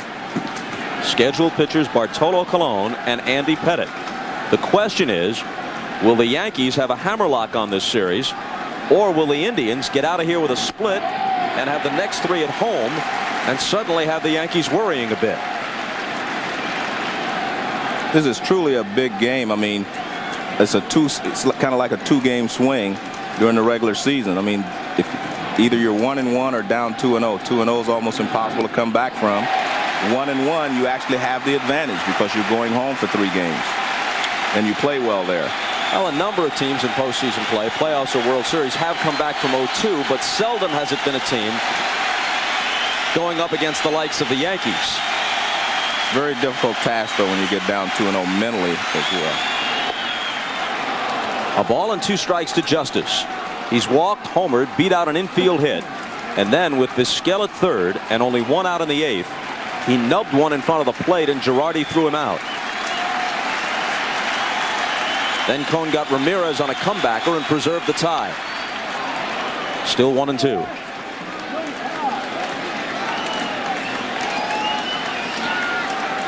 Probably the key pitch in this entire ball game was the changeup that he threw to Davis Justice on a 3-1 count, and David Cone got Justice to hit it off the end of the bat and dribble it back to him with the go-ahead run at third and less than 2 outs. The 1-2.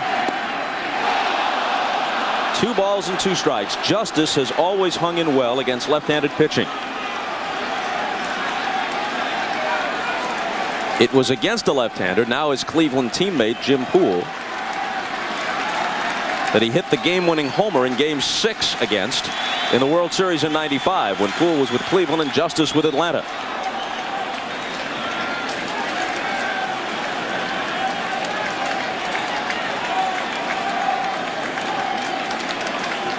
Braves won that Game 6 behind Tom Glavine and Mark Wohlers 1-0.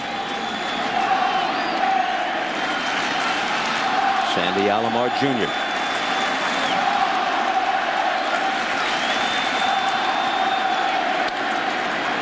Rolled to Knobloch, who charges and takes care of Justice.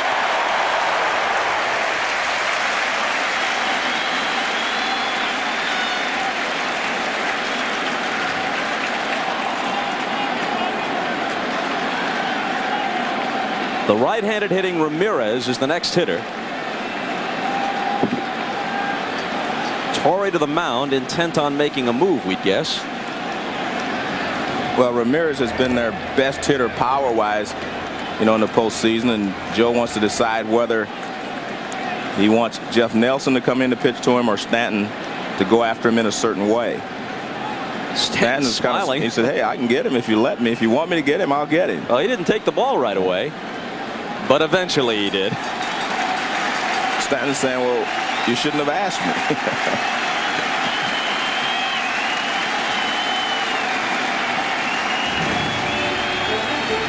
Exit Stanton.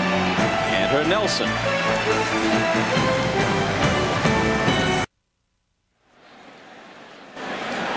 Mike Stanton retired the 2 hitters he faced here in the 11th. Vizquel and Justice, and now it's Nelson to try to take care of Ramirez. Here's what Ramirez did last night in the 9th inning against David Wells.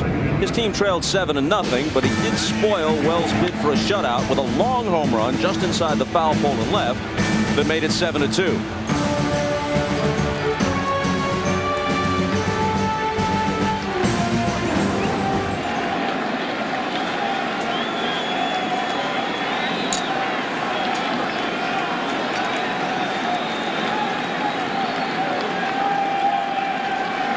$12 home runs in 41 postseason games. That's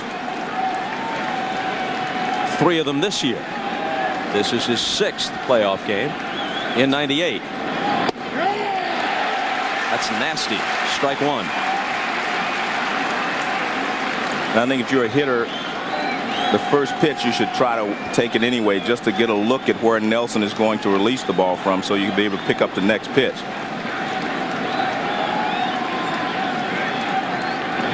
This guy is no bargain for a right-handed hitter.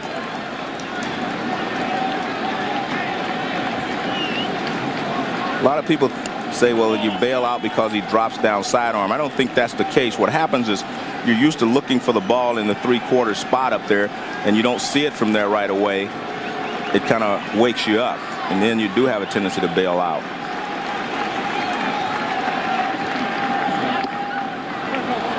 Two and one. One thing that Nelson does, he steps toward third base a little bit, but then he doesn't really come sidearm completely. But he's so tall that it looks like it's sidearm.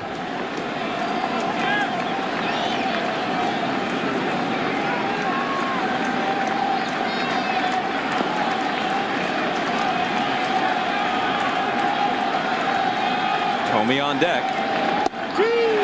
That is just wicked. 2-2. Well, he got him into a fastball count, and he didn't throw a fastball. There's 2 balls and 1 strike. Drops down and throws him a breaking ball over the outside corner.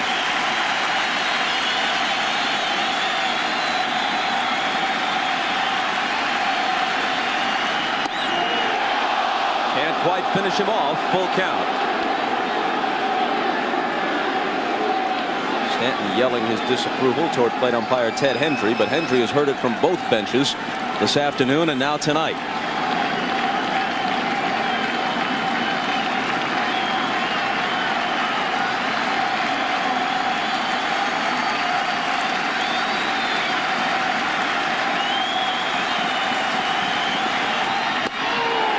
Down goes Ramirez.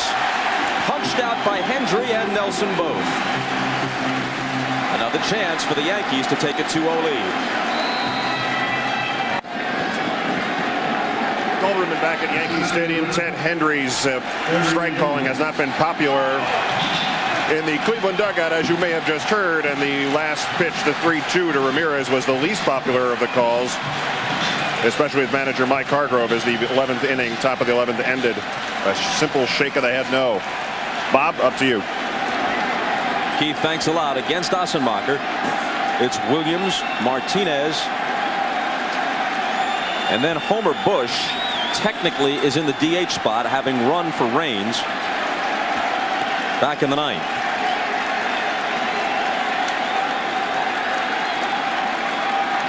First one to Bernie. Rolled foul. It was in the 11th inning of Game 1 of the American League Championship Series 2 years ago between the Yankees and the Orioles that Bernie Williams delivered a game-winning home run, batting right-handed.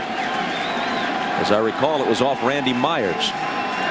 Gave the Yankees a 1-0 lead in a series. They eventually won in 5. And made a hero out of Jeffrey Meyer, right? That was the same game where the kid reached over and grabbed the fly ball that Tony Tarasco was about to catch, hit by Derek Jeter. It was ruled a home run that tied the game, and Williams eventually won the game. 0-2. Assenmacher turns the fastball over for strike 2.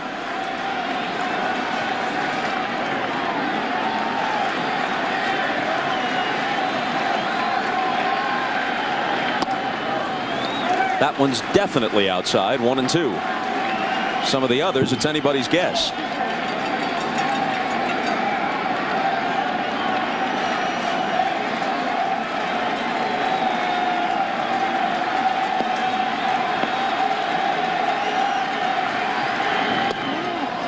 Down and in, 2-2. Maybe we could take a look at that graphic again. This year, in the course of winning the American League batting title at .339, Williams pretty much evened things out in terms of production left-handed and right-handed, considering the fact that obviously you get more left-handed at bats. In the past, there was always a big difference, especially in the power numbers. A disproportionate number of homers hit righty. He swings and misses and is a strikeout victim to open the 11th.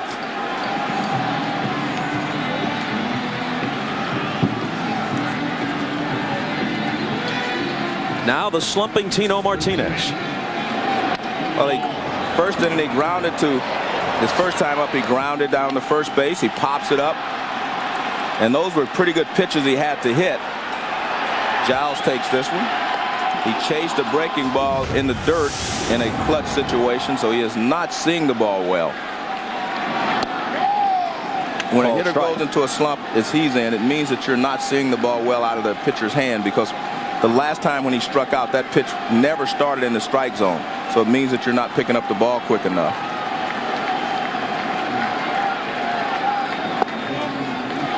One and one. Chili Davis has moved into the on-deck circle, and he'll bat for Homer Bush. There's the veteran. Bob Costas and Joe Morgan at Yankee Stadium, bottom of the 11th, game 2 of the American League Championship Series. As you can see, knotted at 1. Inside to Tino Martinez. 2 balls and a strike. The Yankees won game 1 last night, 7-2. Those of you in a good portion of the country who might have tuned in at 8 Eastern, 7 Central, expecting to see Dateline, hold on. Extra innings here at Yankee Stadium. Bounce foul.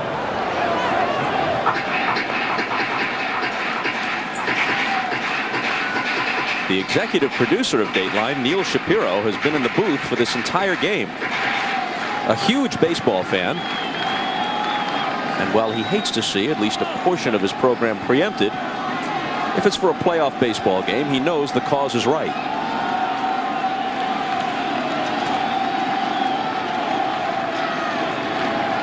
The 2-2. A full count.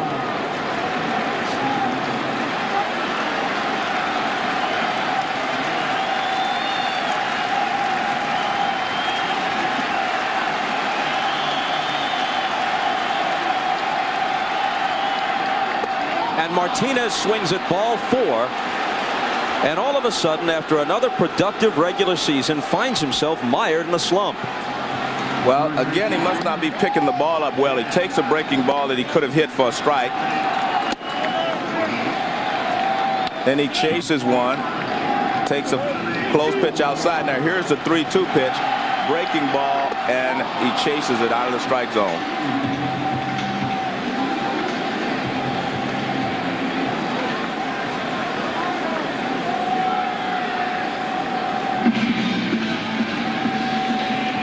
Dave Burba is going to be the new Cleveland pitcher.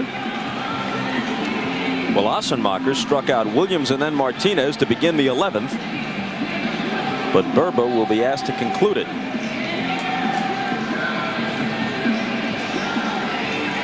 So Burba becomes the 6th Cleveland pitcher as we check with Jim Gray. All right, Bob. Well, it had been a jovial atmosphere down in the Yankees dugout most of the game. Of course, they had won so many of their games so easily. They'd only given up 3 runs. Now they've given up just 4 runs in the 36 innings, the 4 postseason games, and they had won rather handily. Now it's a very serious dugout. I think what's happened here is they recognize that they're in for a series. Let's go over to Keith Olbermann. Jim, the introduction of Dave Burba into this game almost secures Dwight Gooden as the 4th game starter, because the options for Mike Hargrove, although he had officially named Gooden as the starter, he was still considering Burba as a possibility. He could conceivably bring back Chad Ojai or even go to Jarrett Wright, but he said earlier he wouldn't bring Jarrett Wright back before his scheduled turn, which would be game 5. So with Burba coming on here in the 11th, it virtually guarantees you're going to see Doc Gooden facing one of his old teams, the Yankees, on the 4th game on Saturday night. Let's go back upstairs to Bob. And Gooden pitched well at various times this year for the Indians. Tossed out in the 1st inning of his division series start for disputing a call at the plate by Joe Brinkman against the Red Sox. And it was Burba who came out of the bullpen in that game and really saved Cleveland by turning in an excellent long relief stint. Coming to NBC 1 week from Saturday.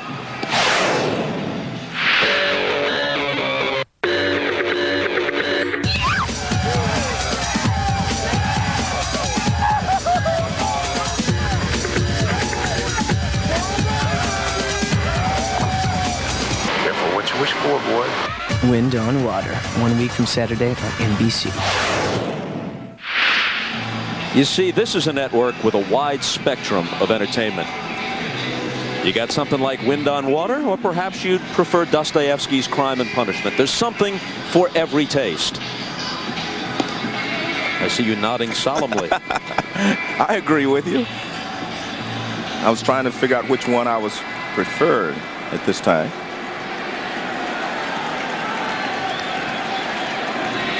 Chili Davis now will bat left-handed. He had 291 for the year and just 103 at-bats. All 3 of his home runs were hit right-handed in 50 at-bats.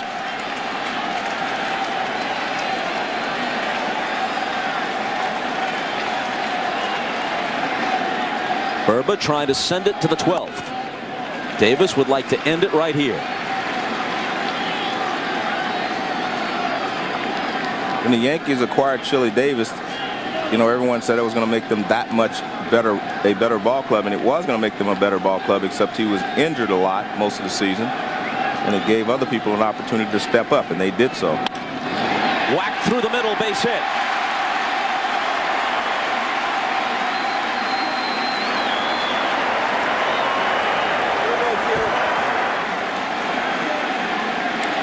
Burba throws a sinker away, and Chili lines it back through the middle for a base hit.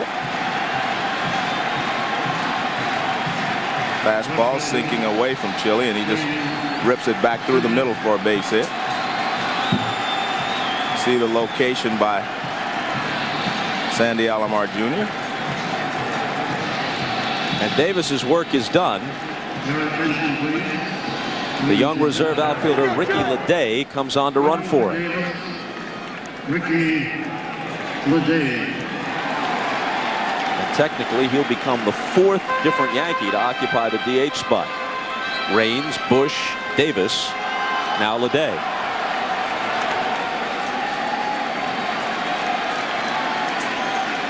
And look who stands in.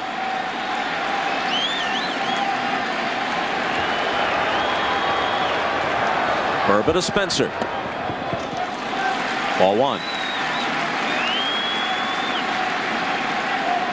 Shane struck out his last time. 1 for 4 overall. Hit the ball hard his first 3 times up.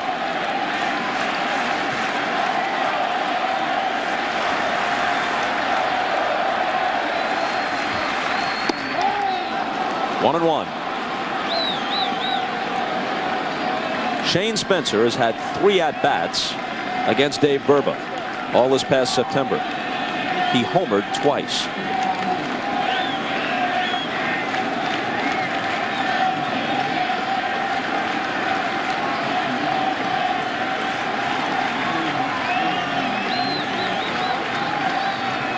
One pitch. 2 balls and a strike to the Yankee left fielder. And you see Dave Burba trying to keep the ball away from Spencer and down. I'm not sure he has good enough control to throw 3 pitches low and away for a strike.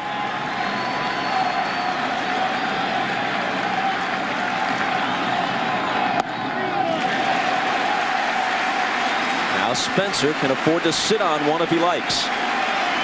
And Burba, trying to make that pitch low and away and keep the ball down, is now into a situation where he just about has to give Spencer a pinch to hit. Otherwise, you walk the winning run into scoring position. The 3-1 pitch. Swung on and hit high in the air to center field. But Lofton has a play. To the 12th.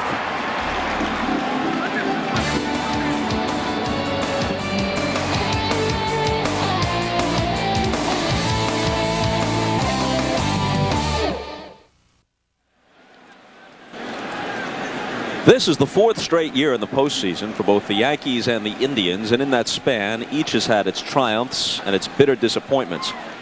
The big difference is the Yankees did win it all once in that stretch in '96. That puts everything else in a different perspective. And then there's the Yankees' overall history of winning 23 World Championships. Well, the Indians haven't won one in 50 years and went from 1954 to '95 without any postseason appearances. That makes the near misses, especially last year in a '95, more bitter for Indian fans. Nelson to Tomey in the 12th. 1-1 the count. I actually thought at the beginning of the season that the Indians had the best ball club, you know, this year, and that they were going to have a good shot at winning the World Championship. Not that they don't now. I still think they have a good chance, but I thought they were going to be like the Yankees, win 100 ball games this year. Nelson ahead of Thome, 1 and 2. You saw the Indian bench, most of them sporting the rally caps, turning them backward.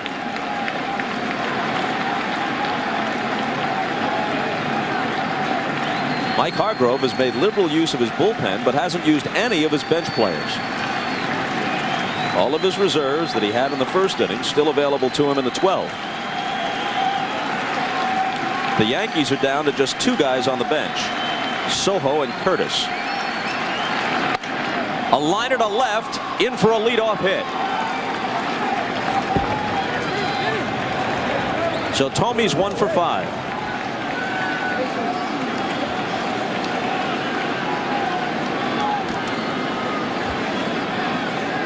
Well, Thome finally goes the other way. They had been pitching him inside almost the entire ball game. And he gets a pitch tailing away from him from Nelson, and he lines it to left field for a base hit. Good hitting there by Thome.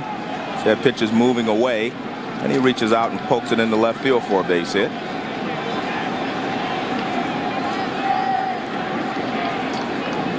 And now one of those reserves we mentioned comes on. It's Enrique Wilson to run for Thome. Your attention, please. Al Bumbry is the first base coach for Cleveland. Now, do you ask Fryman to bunt here? They haven't followed my advice all week, so I don't know. But yes, I would bunt. For the record, Fryman didn't sacrifice once all year. You've got a tough right-handed pitcher out there on the mound, and this is a big game. You need 1 run. I mean, if you have confidence enough to send Wilson from first base and hit and run, that would work as well. But I think you have to try to get the go-ahead run into scoring position. I mean, you've only scored, 3 runs in 2 games here. Sometimes you have to help your offense. And this is a way of helping them to score a run by putting someone in scoring position. Giles is on deck. Way outside. Here's Keith Olbermann. Keith. Bob, after Jim Thome came out of the game just now for the pinch runner Wilson, all the Indians players got up off the bench to greet him and shake his hand, and as everybody returned to sit, the chant went up, same seats, same seats. There's no superstition at all in baseball. I believe that was Eddie Goodell's cap atop that bat. Midget pinch hitter sent up by Bill Veeck in the early 1950s when he ran the St. Louis Browns.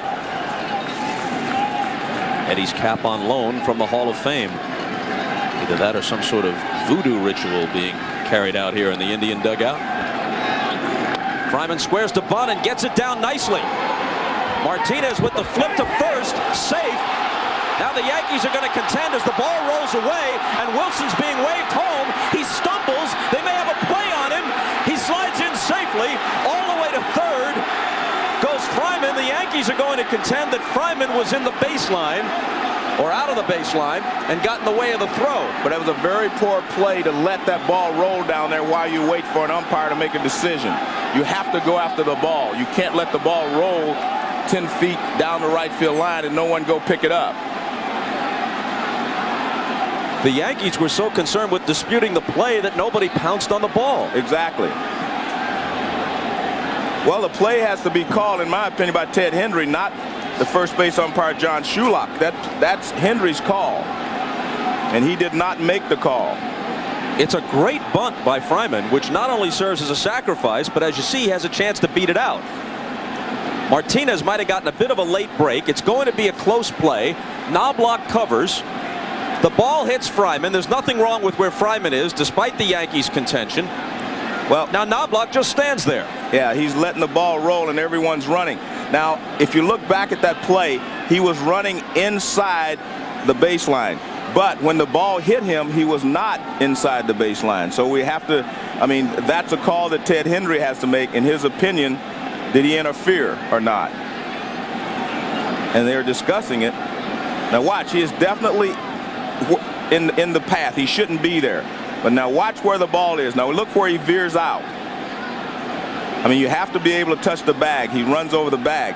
but it's going to be, I mean, that's a judgment call on the part of Ted Hendry. I guess the Yankee contention would be that at the time that Martinez fielded it and made his throw, Fryman's position didn't offer him a throwing lane because he was on the infield you have to hit him in the back of the baseline. You have to hit him when he's in that lane.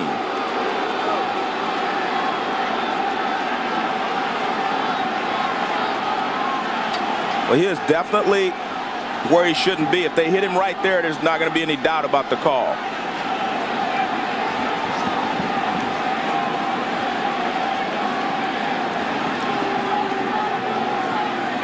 But Ted Hendry made the decision that he didn't interfere with the play.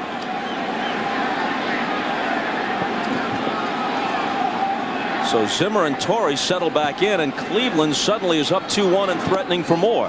The Yankees have to pull the infield in. The go-ahead run almost didn't score because watch Wilson, the pinch runner. He comes speeding around third, and then he stumbles. Newman is sending him home. Look at him. He's flopping toward the plate. But he makes a good slide. Comes in on his belly, and they take the lead. Whether Ted Hendry made the right call or not, if you go after the ball, there would have been runners at first and second, but no one chased the ball.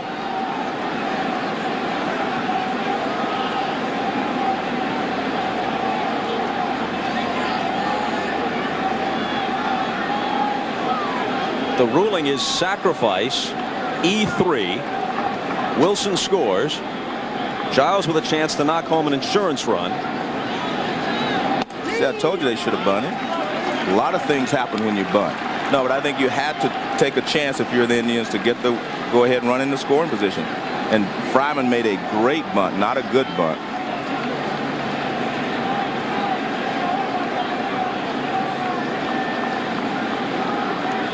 A ball and 2 strikes. Alomar will be next. Called strike 3. And now Giles jaws a bit at Hendry.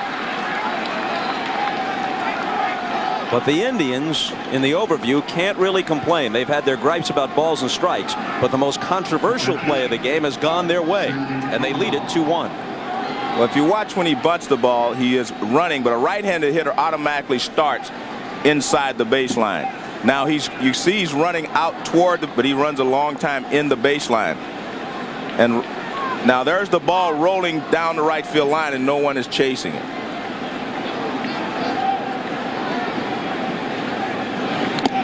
And now Alomar is hit by the pitch, which ricochets and gets Hendry. And the fans roar their approval, not of Alomar being placed at first, but of Hendry taking a bruise.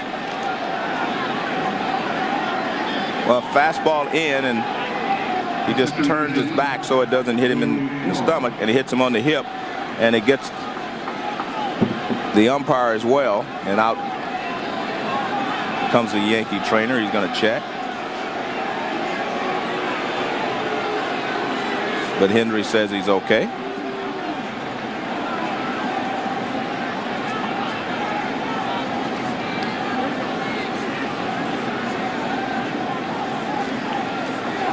Fryman is at third. Alomar now is at first.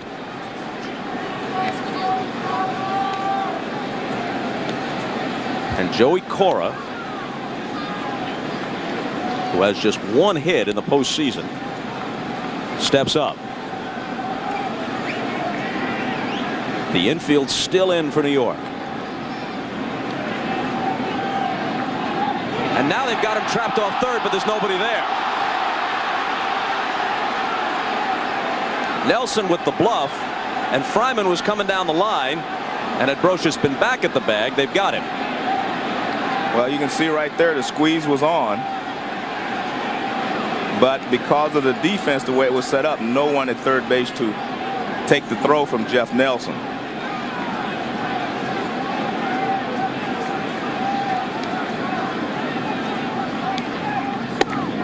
And quite naturally, the Yankees pitch out.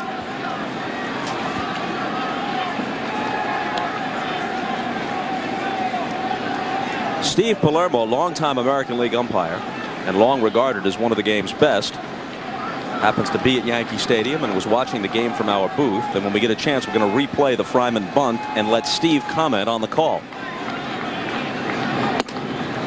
Virtually a pitch out. It's 2-0.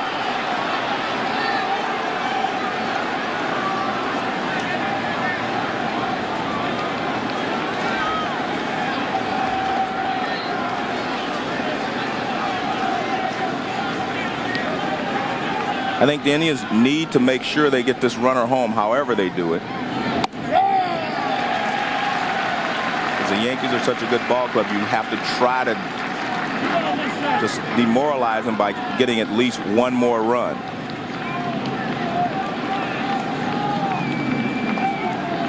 Rochus, Posada, and Knobloch are the Yankee hitters in the bottom of the 12th.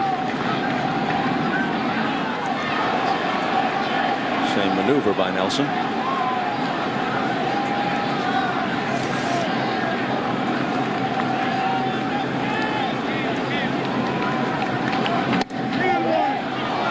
Three and one with Lofton on deck.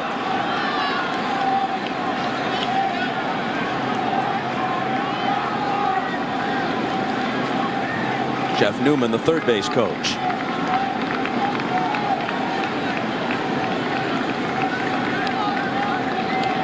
Nelson's 3-1 pitch.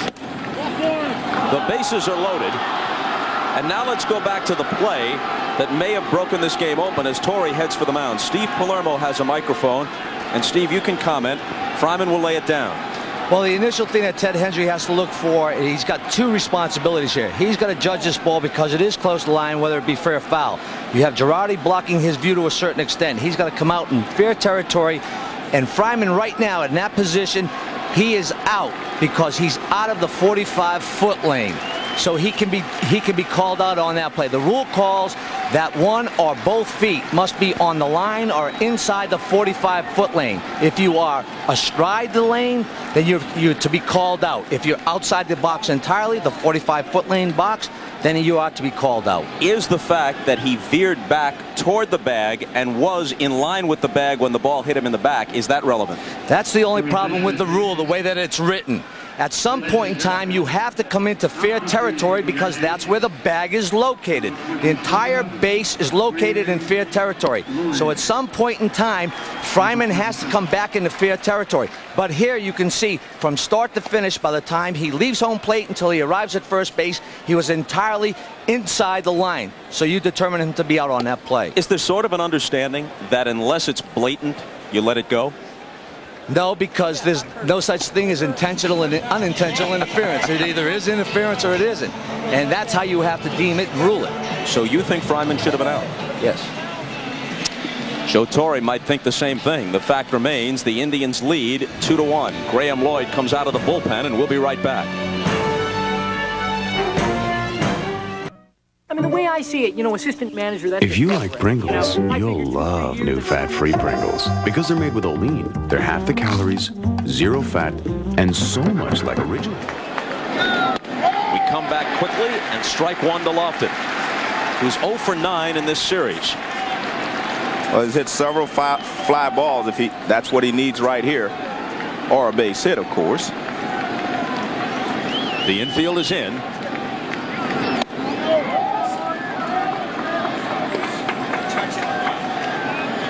Fryman at third, Alomar at second, Cora the runner at first. Lloyd has been very effective out of the Yankee bullpen. 3-0, ERA 1.6. Misses outside.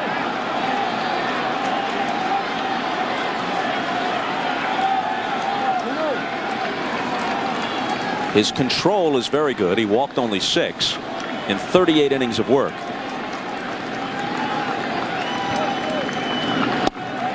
Two and two.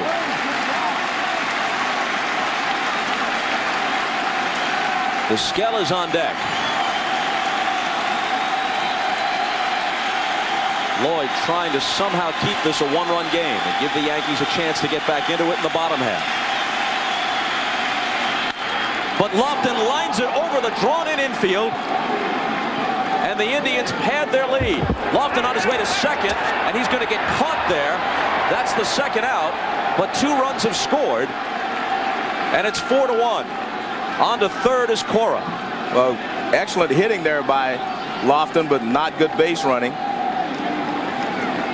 Because if he stays at first, it's still 1 out with a runner at third. You better try to get as many runs as you can, but good hitting here. 2 strikes. He fights this high fastball off from Lloyd, and with the infield drawn in, he hits it so hard they did not have a chance to react. Good job here by Spencer. He comes up and he fires to second base. Knobloch's waiting for Lofton, and he tags him out. Not before 2 more runs score, making it 4-1 in a wild inning. And those runs were very, very important. I mean, you do not want the Yankees to only have, go into the bottom of the 12th inning with a 1-run lead. These are all professional players, and it's their job to put things behind them. It's a long season. It's the nature of baseball. I don't want to overstate this, but this is the kind of defeat that sticks in your craw and would take some of the psychological advantage the Yankees enjoy in this series away. Not all of it, but some of it. Nubbed in front of the plate. Lloyd throws Vizquel out. And we're back after these messages from your local station.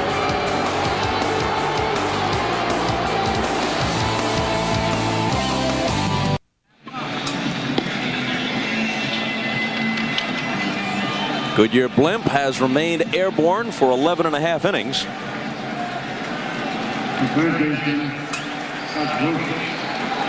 But some of the air has been taken out of the Yankees balloon for sure, in a crazy top half of the 12th that sees the Indians score 3. And now they have occasion to call on their closer, Mike Jackson. Well, Mike Jackson saved all 3 games in the Boston series, and he's out there to try to save this one to get the Indians back to 1-1 and going home. And as I said, the momentum would be in their favor going home, knowing that they can handle the Yankees in Jacobs Field. They ran for Tomey after his single start of the 12th. That means a new first baseman, and it's Richie Sexson, who played there last night. And it's quickly 0-2 to Brocious.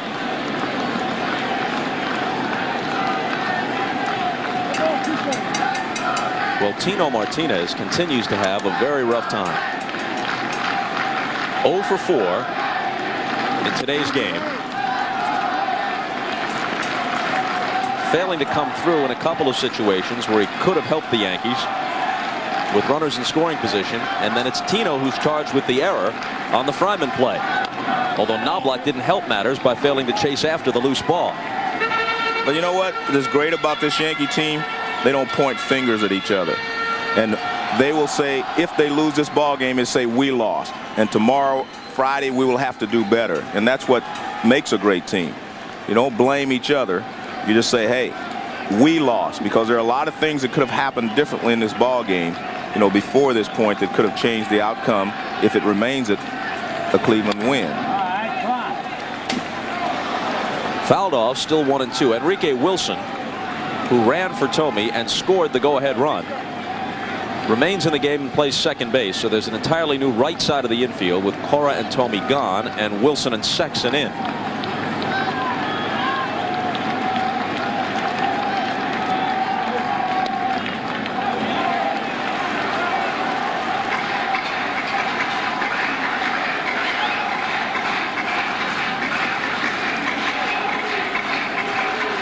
After Jarrett Wright failed to survive the first in game 1, Charles Nagy came out here in game 2.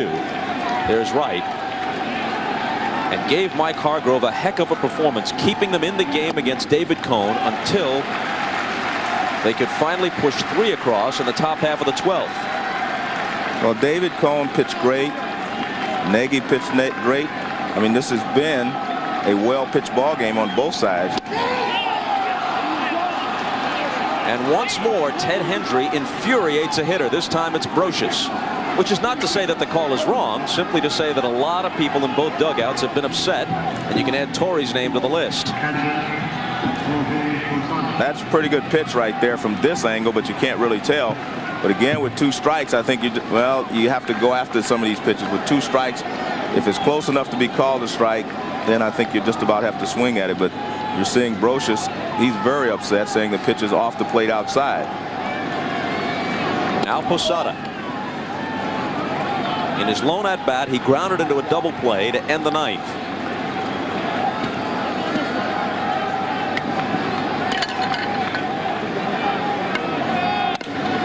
Hit sharply to short. Vizquel, he's automatic. 2 gone.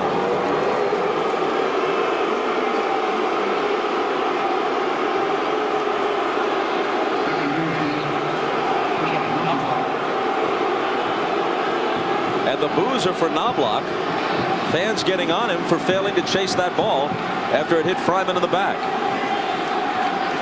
One thing, you know, a player has to do is always, I guess, go after the ball. Knobloch thought he was going to get the call. He didn't get it. But again, if that ball stayed on the infield, and if you chase the ball, the worst thing would have happened. They'd have had runners at first and second. You can always argue the call later.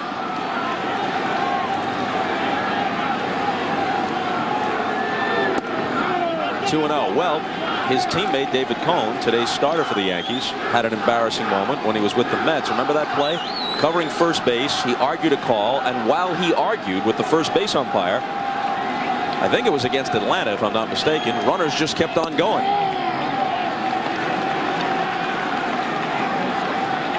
Two and one.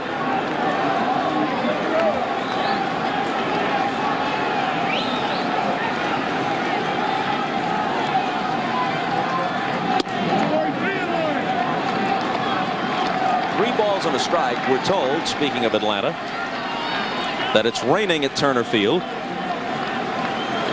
and the Padres and Braves have to wait for game 1. Full count to Knobloch.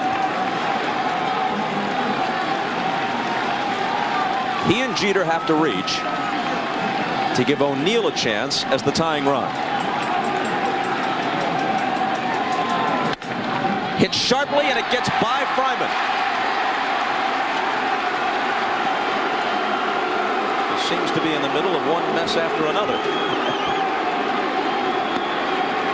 I don't know how they're going to score this. I thought Fryman had that one. And they're scoring it as an error. I mean, here's the line drive. I thought he had it. Well, it's right there, and they give him an error.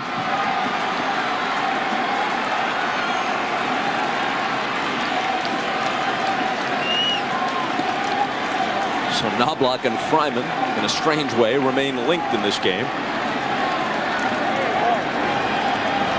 Chuck Liner could have ended it.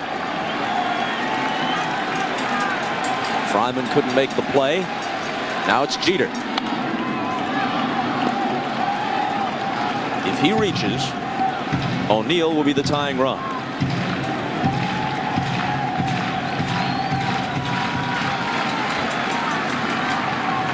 Four, 7, and 1 for Cleveland. The error a moment ago by Fryman. 1, 7, and 1 New York.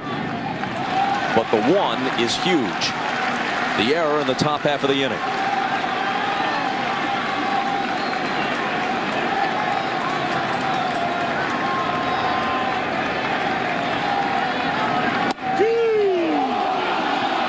One and 2.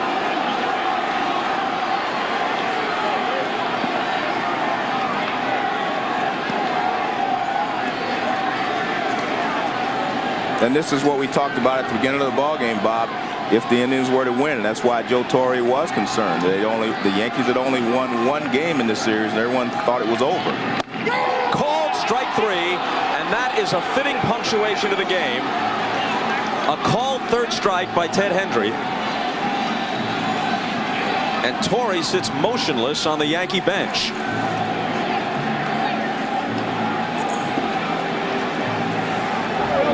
So the Cleveland Indians go back home tied in the series.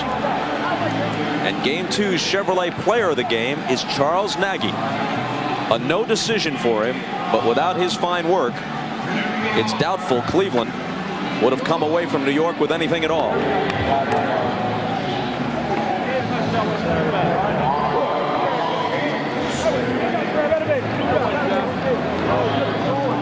Oberman receiving congratulations. It was his bunt, and a good bunt. He did his job. It would have been a good sacrifice bunt.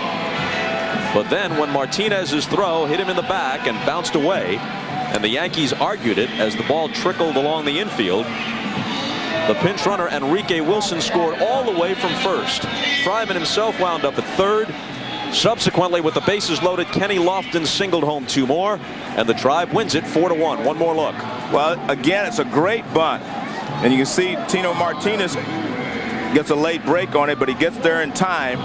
Here's the throw. The ball moves in and hits him in the back, and Ted Henry doesn't make the call, but look at the ball rolling there, and Chuck is just standing there while everyone is running. Let's go to Keith Oberman. Thanks, Bob. I'm with Travis Fryman. Were you inside or outside of the baseline? I was probably in it just a little bit, but on that particular play, the bag is in fair territory. And your last step of the bag, you have to come back into fair play. And by the time I touched down is when the ball hit me. So, and you're entitled to that last step. So I personally feel like they made the right call if you look at the timing. The run, though, after you placed the bunt down, were you squeezed out by the catcher trying to make the play? You seem to be on the grass on the way up the first baseline. Well, normally I will. I mean, I start out inside the grass and then cut back in when I saw I was going to be able to get by Tino, and I tried to straighten out a little bit. But, you're in front of the box anyway when you bunt. You want a little more fair territory to work with, so I scooted up a little bit. So your first few steps are in fair territory. Well handled, Travis Fryman. Bob, back to you. All right, Keith.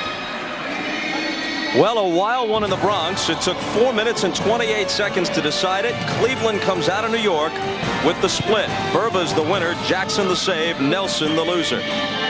We'll be in Cleveland on Friday for Game 3 of the ALCS, 8 Eastern, 5 Pacific on NBC.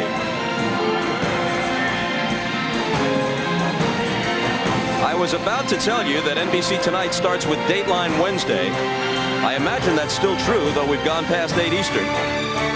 You'll follow it. You'll find out what it is. Third Rock, News Radio, Law & Order. All great shows for Joe Morgan, Keith Olbermann, and Jim Gray. I'm Bob Costas. So long from Yankee Stadium.